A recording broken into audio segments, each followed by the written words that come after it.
He woke up as a dying old man with literally minutes left to live. But then, he unlocked the ultimate cheat code. His system has a glitch. No matter who he fights, whether it's a demon king, a sect elder, or a true immortal, he instantly becomes exactly one level stronger than them. Now, he's slapping grandmasters, forcing an ancient demon lord to wash his feet, and terrifying the entire cultivation world, all while sipping his milk tea. This is the story of the most broken, overpowered grandpa in history. You don't want to miss this. A boy named Junlin woke up and was amazed to discover that he had transformed into a frail old man. The animals in the eastern region were quite surprised to see a human in such a place. When Junlin saw his reflection in the lake, he was shocked and wondered how this could have happened, considering he had just been dozing off in math class a moment earlier. He complained that he was supposed to be a tall, 185-centimeter guy who hadn't even found a girlfriend yet and was just starting to enjoy his student life. But suddenly, he had turned into an old man. He decided he wouldn't accept this reality. He figured that since he had traveled to another world, this old body must belong to some kind of hidden master. Deciding to search the body's memories, he learned that this world was called Kunlun and was ruled by cultivators. The original owner, Junlin, had been incredibly talented, reaching the golden core stage in his youth. Because of this talent, he had been appointed as the leader of a peak within the Shuantian sect, one of the 6 great sects in the region. However, during a conflict with rival cultivators, he was caught off guard. His energy center was destroyed, and he lost all his strength, becoming an ordinary person. He spent the next few decades in complete apathy, isolating himself on the mountain and ignoring the outside world. It had been 10 years since that day. Junlin realized he was now just a mortal, and judging by his age, it looked like he could pass away at any moment. But then he remembered reading web novels and reasoned that if this was a transfer to another world, there had to be some kind of bonus or special power waiting for him. Taking charge, Junlin called out to the system, claiming his daddy was here and telling it to show up quickly. When he didn't get a response, he asked if it was playing hide and seek. Changing his tactic, he fell to his knees and apologized, saying he was just joking and begged for a sign. He wondered if perhaps it wasn't a system, but maybe a ring with an elder spirit inside. He took off his ring, looked at it, and asked if an old doctor was in there. Receiving no answer again, he lost his patience and shouted for the old man to stop hiding. He threw the ring on the ground, raised his cane to the sky, and started cursing loudly. After his outburst, the system suddenly appeared, stating that rude language had been detected and it had activated automatically. It asked the owner to be more polite. Junlin was relieved it finally showed up, admitting he thought it was unfair and that he was just imagining things. The system apologized, explaining that it had also been fast asleep and had just woken up. To make up for the inconvenience, it offered him a starter kit. When Junlin told it to open the gift, the system congratulated him on gaining a special ability to match strength. Basically, whenever he met an opponent with a higher level than him, he would permanently gain a cultivation level higher than theirs with no side effects. Junlin was worried because he was currently an ordinary person, so he asked what would happen if he encountered an immortal. The system assured him it wasn't lying and that he could safely test it out. Junlin was thrilled, realizing this meant he could be invincible and always one step ahead of everyone. However, when he asked why he needed to cultivate, the system showed a respectful reminder that he only had 1 hour left before his natural end. Shocked, Junlin asked if he was really going to perish that soon. He realized he needed to go down the mountain and find someone to fight in order to gain strength and extend his life. He finally understood why the old man had stayed isolated on the mountain. Suddenly, a timer appeared showing only 35 minutes remaining. Panicking, he asked if he really wouldn't make it. Just then, he looked at the mountain and saw a massive storm approaching, which looked like a swarm of monsters. Inside the dark clouds stood the former sect leader who had been removed from office years ago. The current leader stood before his enemies and asked who dared to challenge the Shuantian sect. An eagle man emerged from a magic shell, mocking the sect and revealing that the demon monster king was still alive and planning to eliminate them all that day. The leader recognized the enemy as a vile creature he had defeated and thrown off a cliff years ago. He was shocked that the creature survived and returned for revenge. The demon king laughed loudly, powering up his energy and asking if that was enough. The leader was horrified to see the enemy had reached the powerful embryonic soul stage. Realizing they couldn't compete with such strength, the leader turned to his people and declared they wouldn't give up without a fight. The demon king mocked them, threatening to finish off all the Taoists. A chaotic battle then broke out between the sect members and the invaders. The monsters were overpowering the warriors. Watching from the ground, Junlin wished someone would just hit him. The system appeared and warned him that only 30 minutes remained. He started worrying because time was running out, and the battle was too far away for anyone to hear him. He tried to climb the stairs, but his old back was failing him. He knew he wouldn't make it down in time. Meanwhile, the demon king shouted that the humans were weaklings and their lives would end today. Releasing his full energy, the king knocked down all the warriors with a single blow. The sect leader realized the gap between the golden core stage and the embryonic soul stage was too massive. The demon king laughed and asked if anyone else dared to resist. Suddenly, Junlin climbed up the mountain and shouted for the demon king to look at him. The king flew over to the old man, asking if he was tired of living. Junlin taunted the bird to attack him, mentioning that he was waiting. He was glad he arrived in time, having used a crystal-powered loudspeaker from the old man's memories to get their attention. The demon king remarked that he had never seen such a bold old man. The sect sect leader and his disciples looked up, wondering if that was their legendary Elder Yi from the peak. They noted he hadn't interfered for decades and had lost his powers. The Demon King asked if Junlin was just looking for a quick end. Junlin called the bird his grandson and threatened to eat him like a quail. The system warned there were only 10 seconds left. Junlin worried that the bird was too talkative and slow, fearing he might pass away without a fight. As the system counted down the final seconds, the Demon King finally attacked, promising to crush the old man to dust. Junlin was actually happy because his wish was being fulfilled. Suddenly, his eyes lit up as the system processed the incoming attack. The system detected an attack at the initial embryonic soul stage. It immediately triggered the special ability, boosting the old man's power to the middle level of the same stage. Junlin evolved instantly. Using a fire technique, he neutralized the bird's attack effortlessly. The onlookers were stunned by the terrifying aura, and Junlin transformed from an old man back into a young warrior. Junlin declared that this was the true power of the embryonic soul. The Demon King was shocked to see Junlin was even stronger than him. The sect members couldn't believe it, realizing that Junlin must have been pretending to be weak all those years while quietly advancing his cultivation to the highest level. It turned out their junior brother was actually the most powerful one among them. The warrior noted that masters at the embryonic soul stage were extremely rare in the wild region, and now one was standing right there. Realizing this, the Demon Monster King immediately changed his tune, treating Junlin with respect. He claimed the whole situation was just a big misunderstanding and suggested they settle their differences later, even offering to pay a friendly visit to the sect. Junlin wasn't buying it. He pointed out that the king had destroyed his sect's foundation and eliminated many disciples, so calling it a misunderstanding was ridiculous. Just then, the system congratulated Junlin on his first victory and rewarded him with a divine technique called the Great Void Finger that binds the heavens. Junlin wondered if this was a legendary technique. He asked the bird if he would believe it was just a misunderstanding if someone wiped out his entire clan. The Demon King retorted that while Junlin was slightly stronger, the gap wasn't massive, implying he wasn't afraid to fight to the finish. Junlin clarified his stance. He didn't bother anyone unless they bothered him first, but since the king had offended him and harmed his people, Junlin intended to defeat him to secure his position. He called the king a monster who couldn't be forgiven. The king argued that humans had forced his hand and declared that he was willing to sacrifice his own spiritual core to ensure he took Junlin down with him. Deciding not to wait, Junlin unleashed his power to finish the battle. He told the bird he had no idea what his limits were and used the Great Void Finger technique. Seeing the massive energy cage forming around him, the king was shocked and realized instantly that he had lost. Desperate to survive, the king started bargaining, offering up anything, even his own tribe, just to live, pleading that he had only recently reached his high cultivation stage. Junlin ignored the pleas and completed the attack. Seeing their leader defeated, the other monsters panicked and tried to flee. However, Junlin wasn't about to let them escape. He released a wave of energy that eliminated the remaining threats, declaring that these birds wouldn't bother the Shuantian sect anymore. The sect leader looked at Junlin, referring to him as junior brother Ye, and admitted they were in his debt. He apologized, confessing he thought Junlin's abilities were gone forever and never expected him to break through to the ancestral soul stage. A female disciple chimed in, saying Junlin didn't look like someone who had given up. Another peak leader agreed, theorizing that Junlin must have been keeping a low profile to protect the sect from the shadows. Junlin thought to himself that they had very active imaginations, but he decided to let them believe that narrative so he wouldn't have to explain the system. Suddenly, warriors rushed in with urgent news. The Fanglay sect had seized their spiritual minds and veins, and many guarding disciples had been injured or defeated. The leader was shocked, noting that while relations were strained, he didn't expect such a blatant attack. Without those resources, their cultivation future was doomed. He declared he would lead a team to take them back. Junlin realized the Fanglay sect had treacherously used the monster invasion as a distraction to strike. The system popped up with a new quest, offering a huge reward if Junlin checked in at the Fanglay sect's domain. Seeing another opportunity to gain strength, Junlin took charge. He announced he would go straight to the Fanglay sect and remove them completely. The leader was surprised but impressed by Junlin's confidence and power. As they prepared, Junlin told the leader that with him at the helm, their sect could become the top power in the region. Meanwhile, at the Fanglay sect, members were celebrating their successful plan to lure the monster to the Shuantian sect while they stole the resources. One disciple worried the monster might turn on them, but another reassured him. They revealed that a powerful guest from the prestigious Yuhua sect was visiting, guaranteeing their safety. The Fanglay leader, Chen Yunhai, asked the guest Elder Mu about his son. Elder Mu confirmed that Chen's son was doing exceptionally well at the Yuhua sect and had been chosen as a personal disciple by a high-ranking lord. Chief Chen was thrilled. Elder Mu then presented a rare pill sent by the sun, which would help Chen reach the embryonic soul stage. The sect celebrated, and Chen thanked Elder Mu for his help in planning the attack and predicting the monster's movements. Their celebration was cut short by a massive explosion.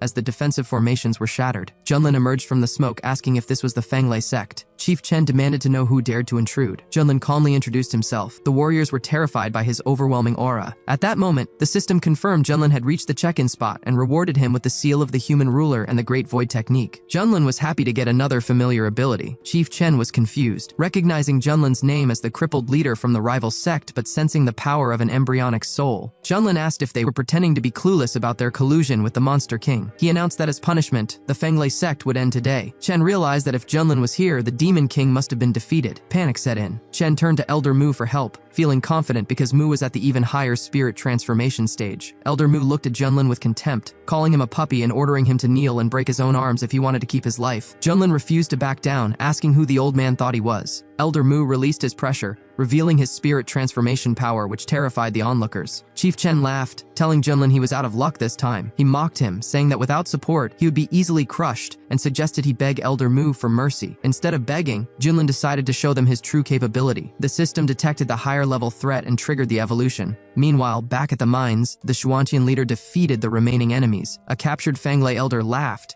revealing that the Yuhua sect was backing them because of their connection to the sect's heir. The Xuantian leader realized Junlin was walking into a trap against a spirit transformation master. He told his team they had to rush to the Fanglay sect immediately to save Junlin, willing to risk his own life to protect their sect's only hope. Back in the main hall of the Fanglay sect, Junlin started laughing. Chief Chen was confused, thinking the boy should be paralyzed with fear knowing that Elder Mu was at the powerful spirit transformation stage, yet he seemed amused. Elder Mu looked down on him, sneering that Junlin wasn't even worth his time. He compared the Xuantian sect to an anthill and claimed that to the massive Yuhua sect, Junlin was just a speck of dust. He added that since he was already annoyed, he would wipe out Junlin's sect regardless of any apology. Unfazed, Junlin told the elder to cut the talk and make a move. He mocked the concept of spirit transformation and challenged Mu to a fight, saying anyone who ran away was a coward. Elder Mu couldn't handle the disrespect and lunged at him. Chief Chen thought this was the end for the Xuantian sect. However, the system immediately detected a late-stage spirit transformation attack. The passive ability kicked in, instantly boosting Junlin's cultivation to the peak of the spirit transformation stage. Junlin countered the attack easily, asking if that was all the elder had. Mu was stunned to see his attack failed and realized the boy was also at the spirit transformation stage. Chief Chen panicked, wondering how a small sect could hide such a master. Elder Mu was equally baffled, noting that in this remote region, usually an embryonic soul cultivator was enough to found a sect, yet this young man had reached the peak of spirit transformation. Chen frantically asked the elder what to do. Mu told him to stay calm, reminding him that the Yuhua sect's immortal methods were superior to anything locals had. Junlin mocked him with a rude hand gesture. Enraged, Elder Mu declared he would show the power of an earth-level technique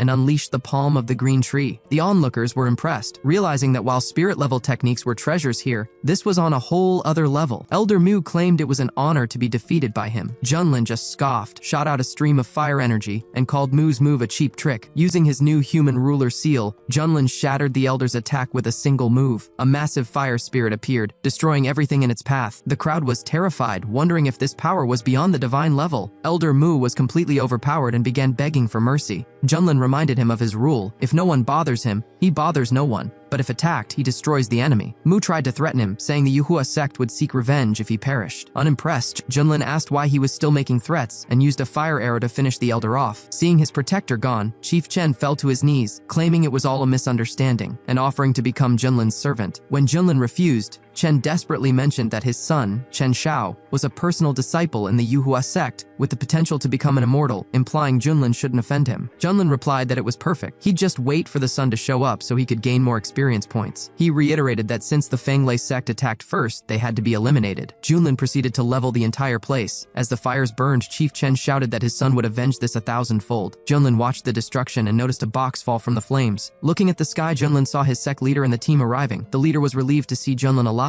Junlin mentioned he was just finishing up with the Fanglay sect. The leader grabbed his hand, saying they were lucky to be alive and needed to leave before the Yuhua sect elder spotted them. Junlin casually asked, "You mean that elder? I already finished him." The leader was floored, asking if he really defeated a spirit transformation master. A female disciple named Su chimed in, saying she knew peak leader Yi could handle it. Junlin confirmed he was at the spirit transformation stage, but suggested they skip the chat and start gathering the resources from the defeated sect. The leader was still processing the fact that his junior brother was so powerful. Suddenly, a disciple named Xiao found a rare pill likely brought by the Yuhua elder. Junlin told him to give it to the sect leader so he could break through to the embryonic soul stage, which would strengthen strengthen their whole sect. The leader was incredibly grateful for the gift. Suddenly, the system announced that a suitable disciple had been found within a radius of 100 li. It turned out to be the head of a demon cult who was at the true immortal level. The system promised an unimaginable reward if Junlin accepted him as a student. Junlin was thrilled because this wasn't just a new mission, it was a chance to encounter a true immortal. He realized that if he challenged this person, his special ability would allow him to instantly copy that level, making him invincible not just in the wild region, but in the entire realm. Back at the sect, a disciple named Su voiced her concerns. She asked if the Zhuantian sect really stood a chance against the powerful Yuhua sect now that they were enemies. The sect leader admitted that the Yuhua sect was too powerful for them to compete with. He turned to Junlin and urged him to leave the region. He believed Junlin's talent was too incredible to be wasted there. The leader explained that when the enemy came for answers, the rest of the sect would sacrifice themselves to buy time,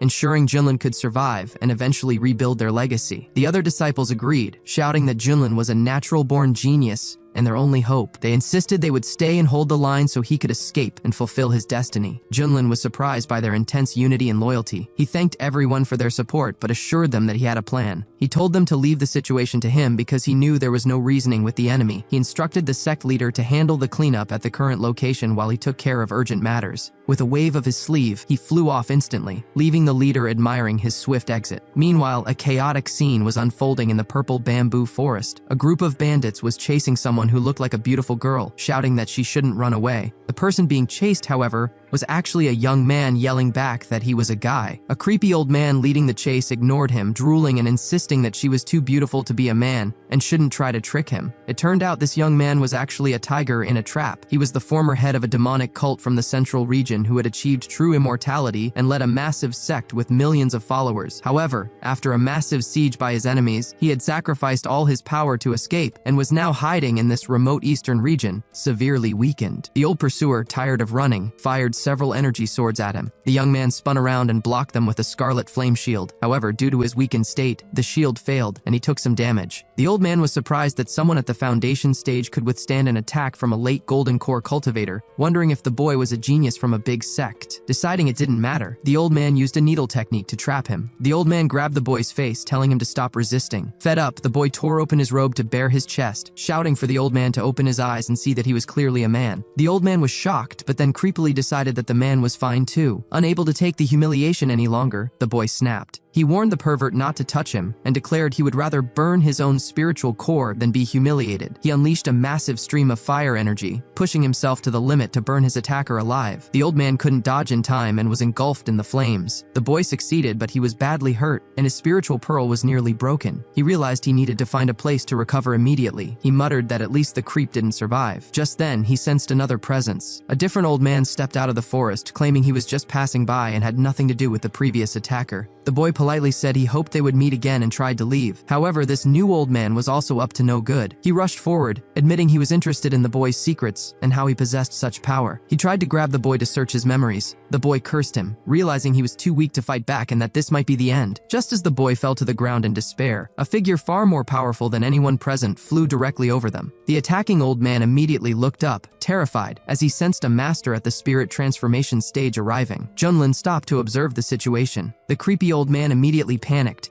begging for mercy and offering to give the girl to Junlin if he would just let him go. Junlin didn't bother with the conversation. He simply unleashed a beam of energy, declaring that such worthless people didn't deserve to exist. The old man didn't even have time to react before the beam pierced his heart, ending him instantly. Hong was stunned. First, he had been trapped by a golden core master, and now a spirit transformation expert had appeared. He wondered if his luck had truly run out, and if he was destined to perish there. Junlin mentally asked the system if it was serious about this person being the head of a demon cult and a true immortal. The system confirmed it wasn't joking. It explained that this was indeed Hong Kan, though his power had weakened significantly to the foundation establishment stage. The system activated its Eye of Insight, revealing that Hong possessed the Divine Fire King talent. Junlin looked him over. With his snow-white skin, refined features, and long hair, it was easy to see why anyone would mistake his gender. Hong grew wary of Junlin's intense stare, fearing that this newcomer might have the same creepy intentions as the old man. However, Junlin was just calculating. He knew that with Hong's experience and talent, regaining his former power would be easy. Recruiting him as a disciple was a guaranteed win. Junlin told the boy that he had exceptional bone structure and true talent. He announced that from that day on, He would take him as an apprentice. All Hong had to do was agree. Hong was taken aback. He initially thought Junlin was after his secrets, but now he realized this spirit transformation cultivator actually wanted to be his teacher. Internally, Hong scoffed. He thought his own artifacts and luck were far superior, and in his prime, a guy like Junlin wouldn't even be allowed in his sect's backyard. Junlin asked why he hesitated, noting that Hong didn't look thrilled about the offer. Hong realized he was currently too weak to refuse. He decided to play the long game, survive now, and once he regained his strength, he could turn the situation around. He knelt down and formally greeted his new teacher, claiming it was the greatest honor of his life. It was all just a performance to him. Junlin accepted the bow and told him to rise, giving him the name Xiao Hong. Hong hated the name, but for the sake of his safety, he agreed. Junlin could tell the guy was being hypocritical, but with his invincible system ability, he wasn't worried about betrayal. The system congratulated Junlin on completing the task. As a reward, he received an automatic training function, meaning he could now get stronger just by lying around. The system also granted him a special coffin artifact that would upgrade as he leveled up, capable of burying the heavens and earth. Additionally, the system detected the new disciple's fire talent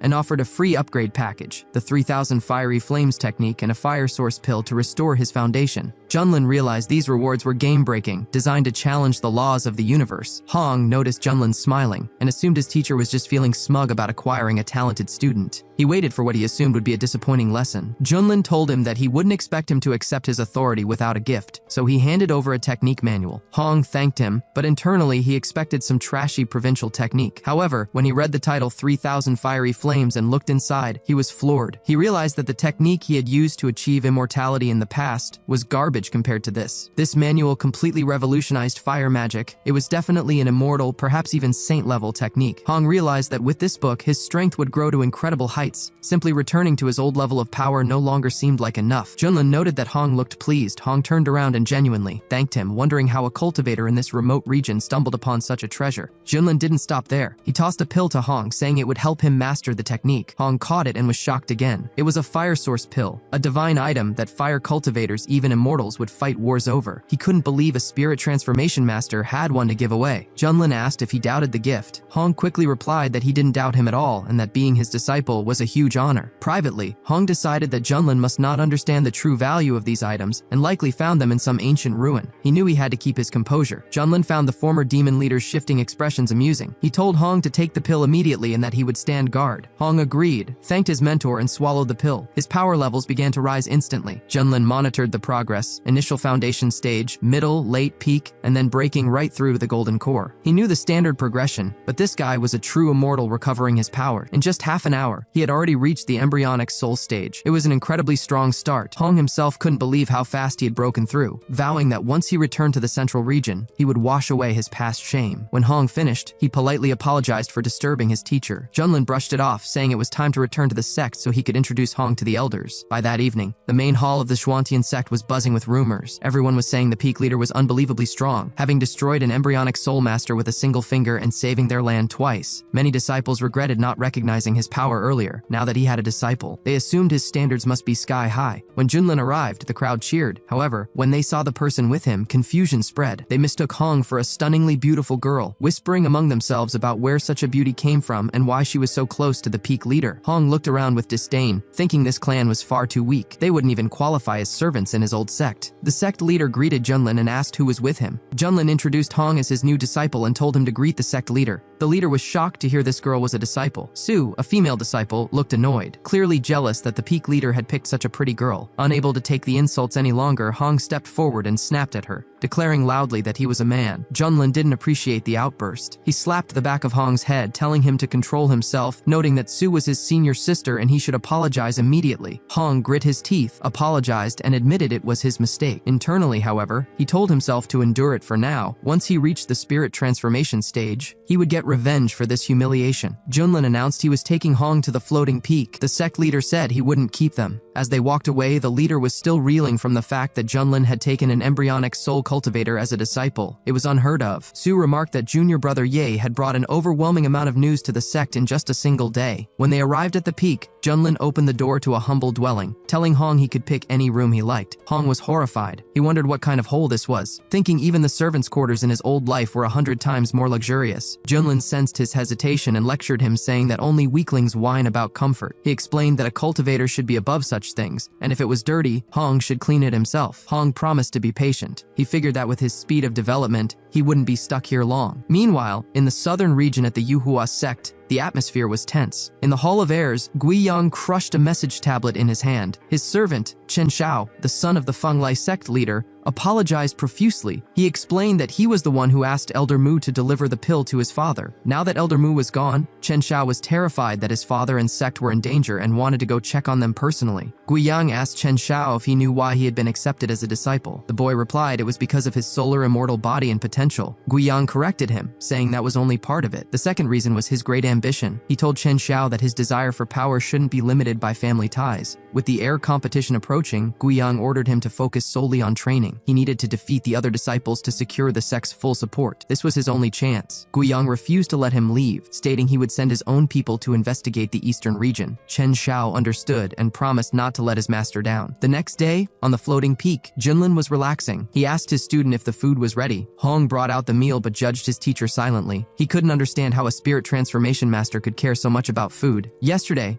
Junlin was lecturing him about adaptation, and today he was indulging himself. Junlin tasted the food and praised it, noting the meat and beans were delicious, especially with the spices provided by the system. He told Hong to try some. Hong refused, stating he had long ago reached a state where he didn't need to eat. Junlin was surprised and scolded him, saying he shouldn't reject the joys of life just for cultivation. Reluctantly, Hong took a bite just to satisfy his teacher. He expected nothing, but the moment he tasted it, he was overwhelmed. It was incredible, so delicious that he hadn't felt such happiness since he was a child. Junlin asked why he was crying. Hong remembered being hungry as a kid and dreaming of eating meat. He realized that in his pursuit of power, he had forgotten what it was like to simply live and enjoy things. He admitted his mentor was right. Suddenly, Junlin noticed Hong's energy spiking. He watched as Hong broke through the embryonic soul stages, initial, middle, late, peak, and smashed right into the full spirit transformation stage. The guy had leveled up just by eating a meal. His talent was terrifying. Hong opened his eyes, realizing he had broken through without even trying. Junlin congratulated him on reaching spirit transformation,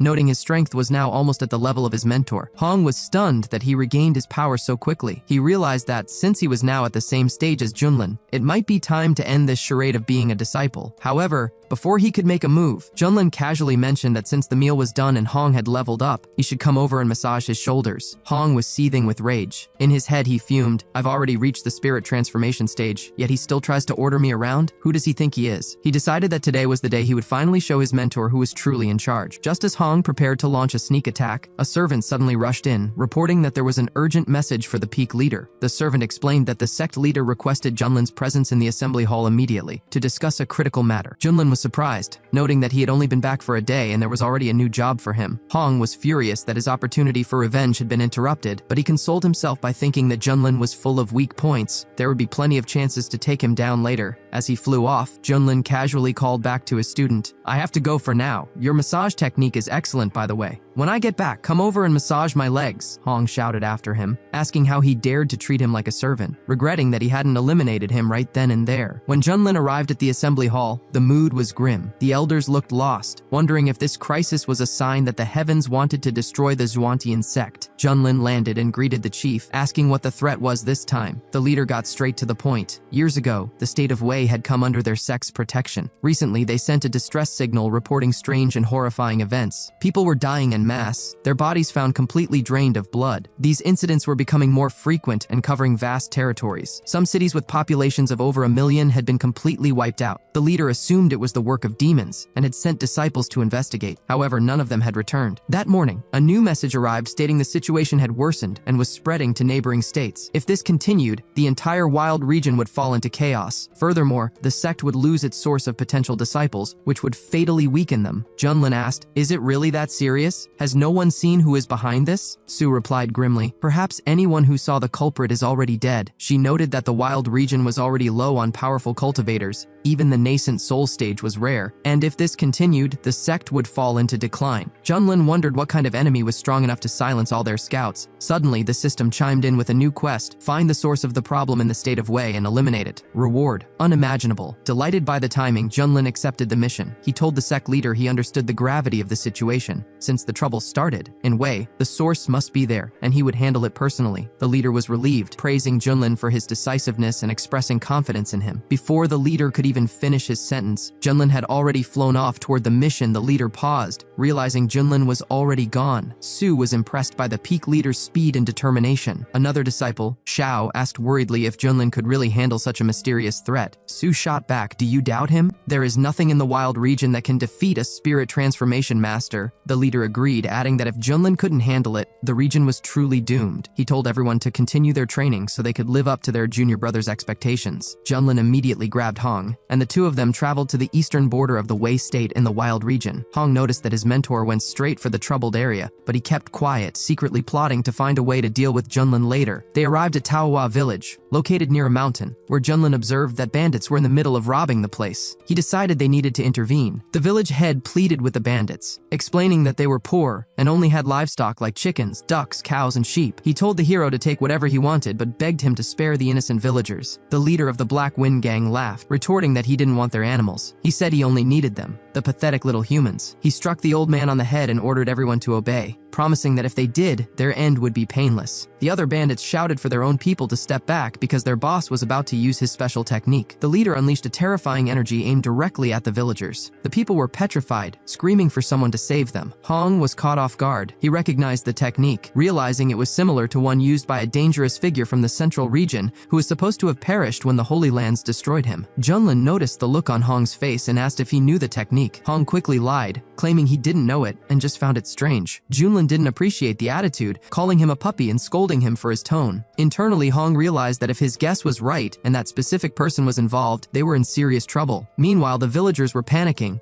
terrified of losing their lives. Junlin decided to end the chaos. He grabbed the bandit leader from behind and told him to stop. The leader spun around, charging a fist attack and demanding to know who dared to interfere. Junlin easily countered the attack with a beam of fire, telling the man to calm down because they had questions. The bandits' minions were shocked to see their boss hurt. The leader immediately sensed Junlin's aura and realized he was facing a spirit transformation master. Terrified, he instantly begged for mercy. Junlin ordered him to reveal his background. The bandit leader explained that he used to be a palace guard in the Wei state. However, he saw something he shouldn't have and was sentenced to death, forcing him to flee the palace. Junlin asked what he saw and where he learned the dark technique. The bandit replied that he had spotted the crown prince secretly visiting the mountains behind the palace, though he hadn't dared to investigate further. As for the technique, he received it from a mysterious organization while on the run. He didn't know their origins. They simply told him to use the technique to absorb people's life force to increase his strength, and he did it to survive. Junlin suspected a massive organization was pulling the strings and that their actions were linked to the strange phenomena plaguing the region. He asked Hong for his thoughts. Hong secretly worried that the teaching methods were too similar to his old enemy. He wondered why that person would be in the wild region, but lied to his mentor again, saying he didn't know. Privately, he was certain that if that ancient enemy was behind this, Junlin's spirit transformation level wouldn't be enough, and this trip to the Wei state would be his end.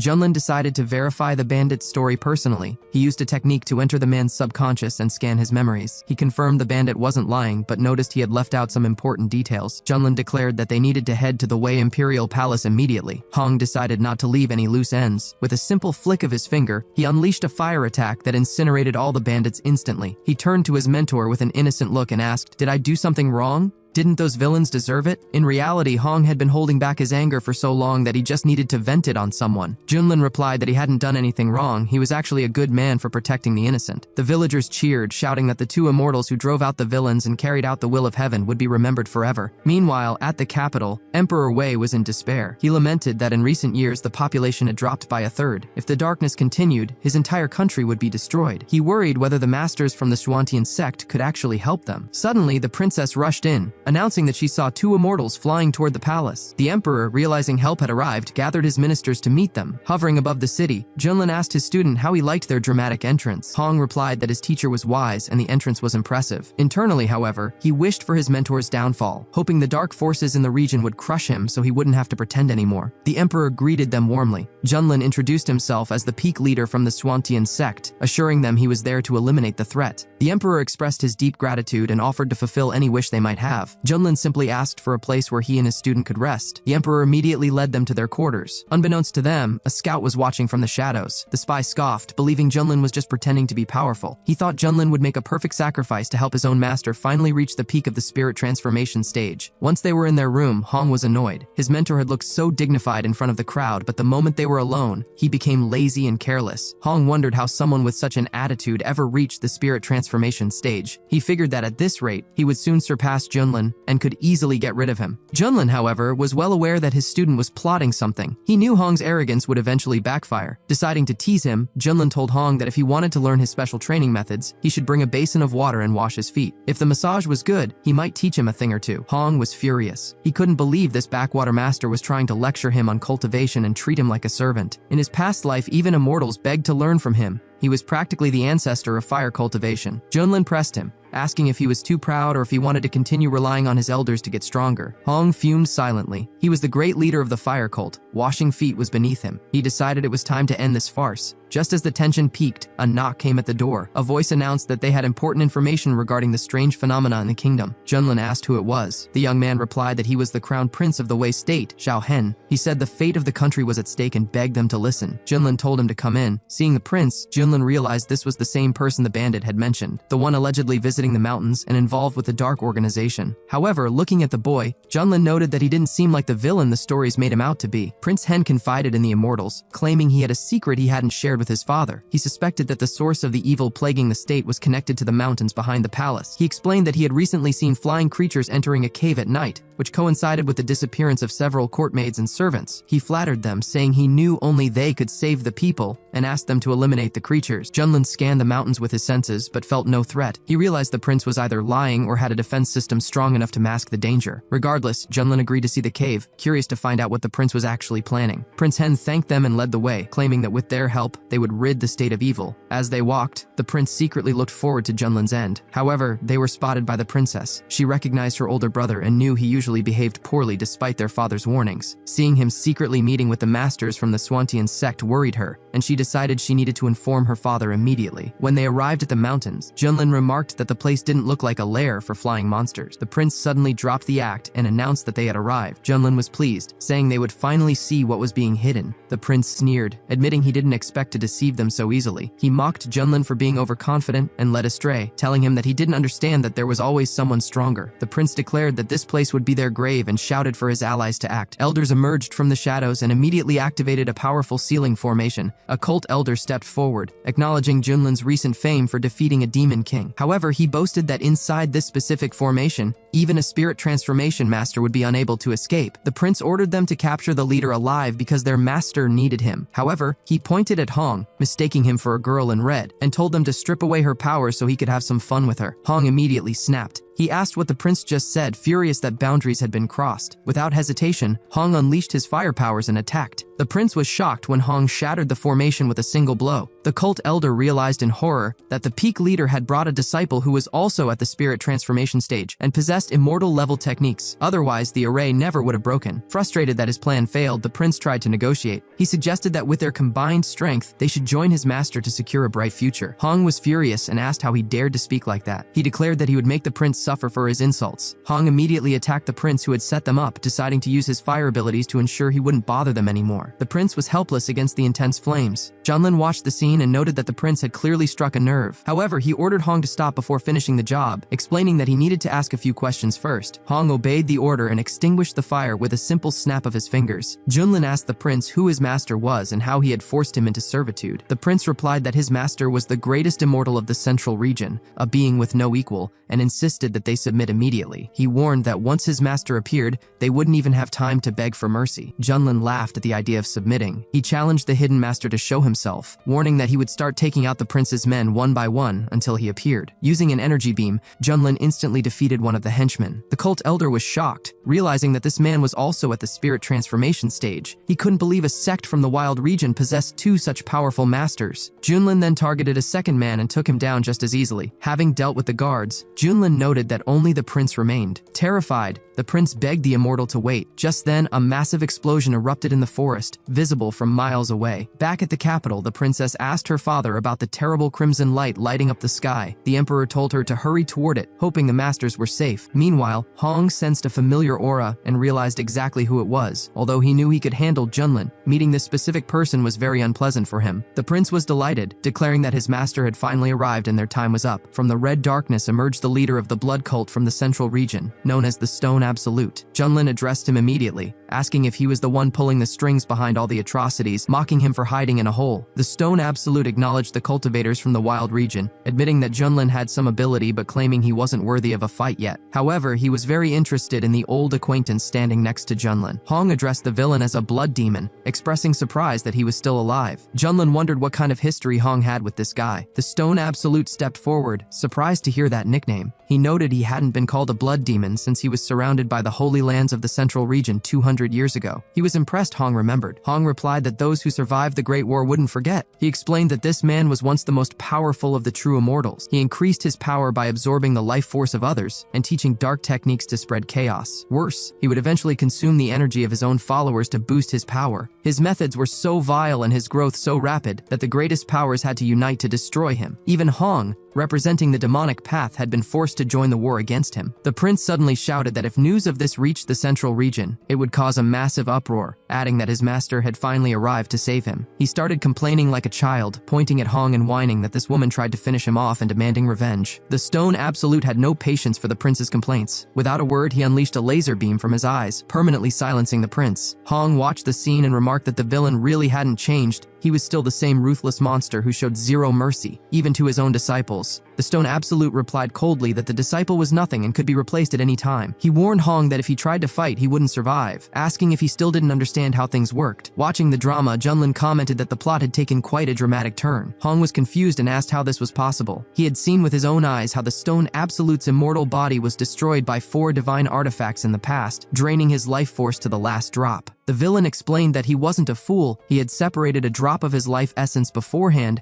and hidden it in a safe place. That drop allowed him to be reborn after his fall. He noted that Hong seemed to be in a similar situation, currently rebuilding his strength at the initial spirit transformation stage. He creepily suggested that Hong should just give up and let his essence be absorbed so they could be together forever. Hong called him crazy, reminding him that he had rejected his offers time and time again in the central region. He challenged the villain, asking if he really thought he could win so easily. The Stone Absolute laughed, saying that resistance only made it more exciting. He claimed that while some could overcome a small power gap, the difference between them was too vast for Hong to overcome. Hong asked how he could be so sure without trying, and immediately unleashed the divine path of the 5 absolutes. The Stone Absolute was shocked by the move, and countered with a massive crimson hand. The collision of their attacks caused a huge explosion that surprised even them. The Stone Absolute couldn't believe it. He wondered how a cultivator at the initial stage of spirit transformation could possess fire strong enough to destroy his attack. He questioned where Hong had found such a technique. Hong told him the show was just beginning and launched a fire frost attack. The villain mocked him, calling him a loser, and tried to use a soul absorption technique to counter it. However, Hong's attack was so potent that it broke through and hit the enemy directly. Stunned by the sinister power of the fire, the Stone Absolute was forced to switch tactics and use an ice defense. He admitted he was impressed, noting that Hong really was the exceptional talent he had once singled out. He asked if Hong had found an incredible legacy during his escape or become the disciple of some powerful master. Hong lied, claiming it had nothing to do with anyone else. Internally, however, he realized that with the 3000 fiery flames technique he got from Junlin, he was actually holding his own against the entity that once terrified the entire central region. He knew he couldn't let the villain know he learned this from a backwater cultivator like Junlin. The Stone Absolute decided that if he let Hong develop any further, he would become too powerful to control. He decided to end it right there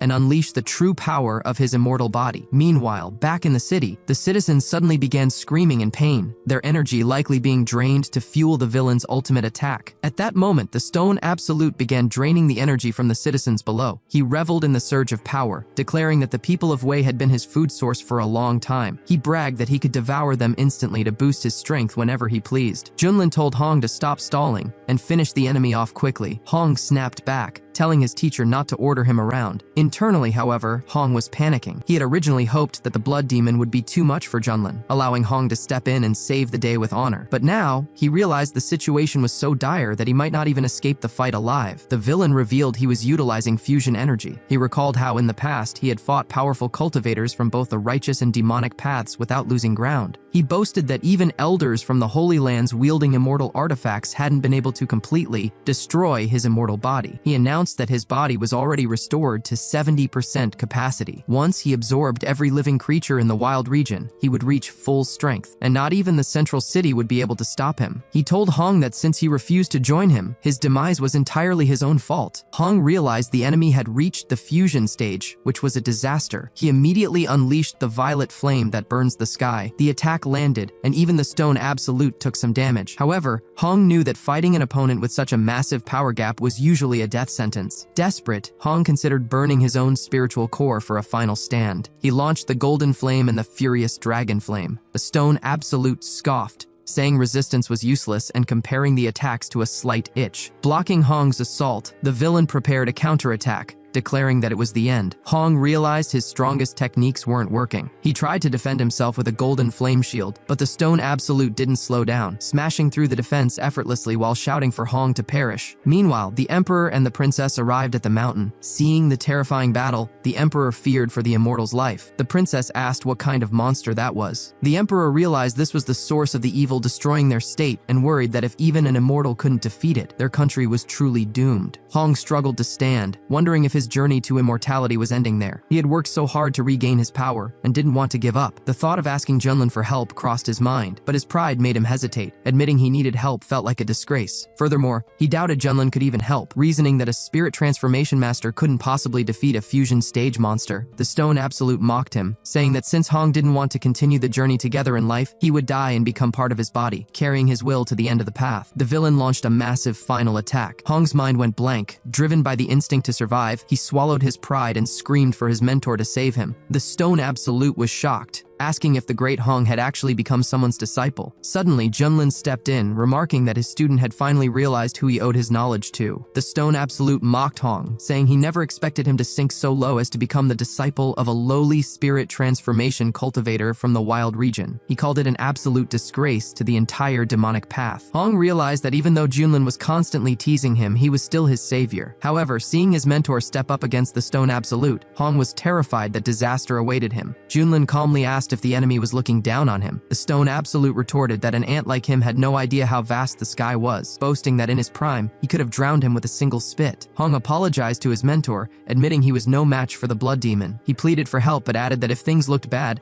Junlin should just run away. Junlin scoffed at the idea of running, saying it was out of the question. He told Hong to watch closely as he defeated this enemy for the sake of his student. The stone absolute laughed, asking who exactly the immortal planned to defeat. He doubted Junlin could withstand even a single blow. Calling him an ignorant upstart, the villain launched a massive attack. Hong screamed for his mentor to forget about him and flee, convinced it was all over. Suddenly, the system announced that it had detected an enemy at the initial fusion stage. The passive effect of meeting the strong immediately activated, boosting Junlin's power to the middle fusion stage. Without wasting any words, Junlin used his newfound strength to easily shatter the villain's attack. The stone absolute was stunned, unable to understand how a spirit transformation cultivator could pull that off. Then realization hit him. He exclaimed that the immortal wasn't at the spirit transformation stage at all, he had also reached the fusion stage. Hong was equally shocked. He couldn't believe Junlin had hidden his true level so deeply, pretending to be weaker while actually being a powerful fusion master. It made sense now why Junlin was always so confident and provocative. Hong was incredibly relieved he hadn't tried to fight Junlin earlier, or he would have been crushed. Watching from a distance, the princess screamed in admiration, saying the immortal looked so impressive that she wanted to be like him. The emperor remained cautious, noting that their opponent was a terrifying monster with an immortal body, so the battle would still be incredibly difficult. Junlin felt the surge of fusion stage power, feeling as if he could destroy heaven and earth with a single wave of his hand. The stone absolute regained his composure, arguing that even if they were both at the fusion stage, the difference in their techniques was massive. He declared he would show Junlin what true power looked like and unleashed his full energy. Junlin retorted that the villain had no idea what true power was. He countered by using the seal of the human king. The stone absolute tried to deflect the attack with a finger, but it exploded violently on contact. Confused, the villain asked what happened. Junlin explained that thanks to the system, his human king seal had reached the master stage, making it far stronger than before. The stone absolute sneered, pointing out that Junlin still couldn't destroy him because of his immortal body. He claimed he would eventually win a battle of attrition. Junlin decided it was the perfect time to try out a new move. Asking the villain how he liked this one, Junlin unleashed the Great Void Finger, which had now reached the stage of perfection. As he launched his attack, Junlin chanted the incantation, the first finger to bind the heavens and earth, the second to destroy mountains and rivers, the third to eliminate all living things, and the fourth to crush the heavens themselves. The stone absolute was baffled by the sheer scale of the technique. He took back his earlier insults, admitting that Junlin was truly worthy of fighting him. He suggested they stop holding back and settle everything with one final clash. Unleashing his blood absolute technique, he channeled energy from every limb to strike. However, Junlin was already prepared. With a single strike, he completely overpowered his opponent. The stone absolute was stunned, demanding to know who this person really was. He couldn't understand how such a monster existed in the small wild region, wondering if the talent in the outside world had grown this strong during his absence. Hong was equally shocked. He realized his mentor was terrifyingly strong. Compared to this new move, even the 3,000 blazing flames technique looked weak. He finally understood why Junlin had been so confident before. He simply hadn't considered Hong a worthy opponent. Junlin introduced himself as the peak leader from the Xuantian sect. The stone absolute refused to believe it. He had investigated the region upon arrival and knew that not even the sect leader had reached the spirit transformation stage, let alone the fusion stage. Realizing he couldn't win, the villain vowed to remember Junlin's name and activated his bloody way technique to escape. Hong shouted a warning, realizing that if the monster escaped, the consequences would be catastrophic. The stone absolute promised he wouldn't be so careless next time as he turned into mist to vanish. Junlin decided there wouldn't be a next time. He reached out and grabbed the escaping entity. The stone absolute screamed in terror, begging for it to end. Junlin stated that consuming human life was a crime against nature, and that the villain had to be removed from the world. With a final burst of power, he completely destroyed the entity, ensuring he would never return. Hong watched in awe, realizing that the infamous blood demon, who once terrified the entire central region, had fallen by Junlin's hand. The emperor began to rejoice, shouting that the demon was destroyed and the state of Wei was finally saved thanks to the immortal. After the victory,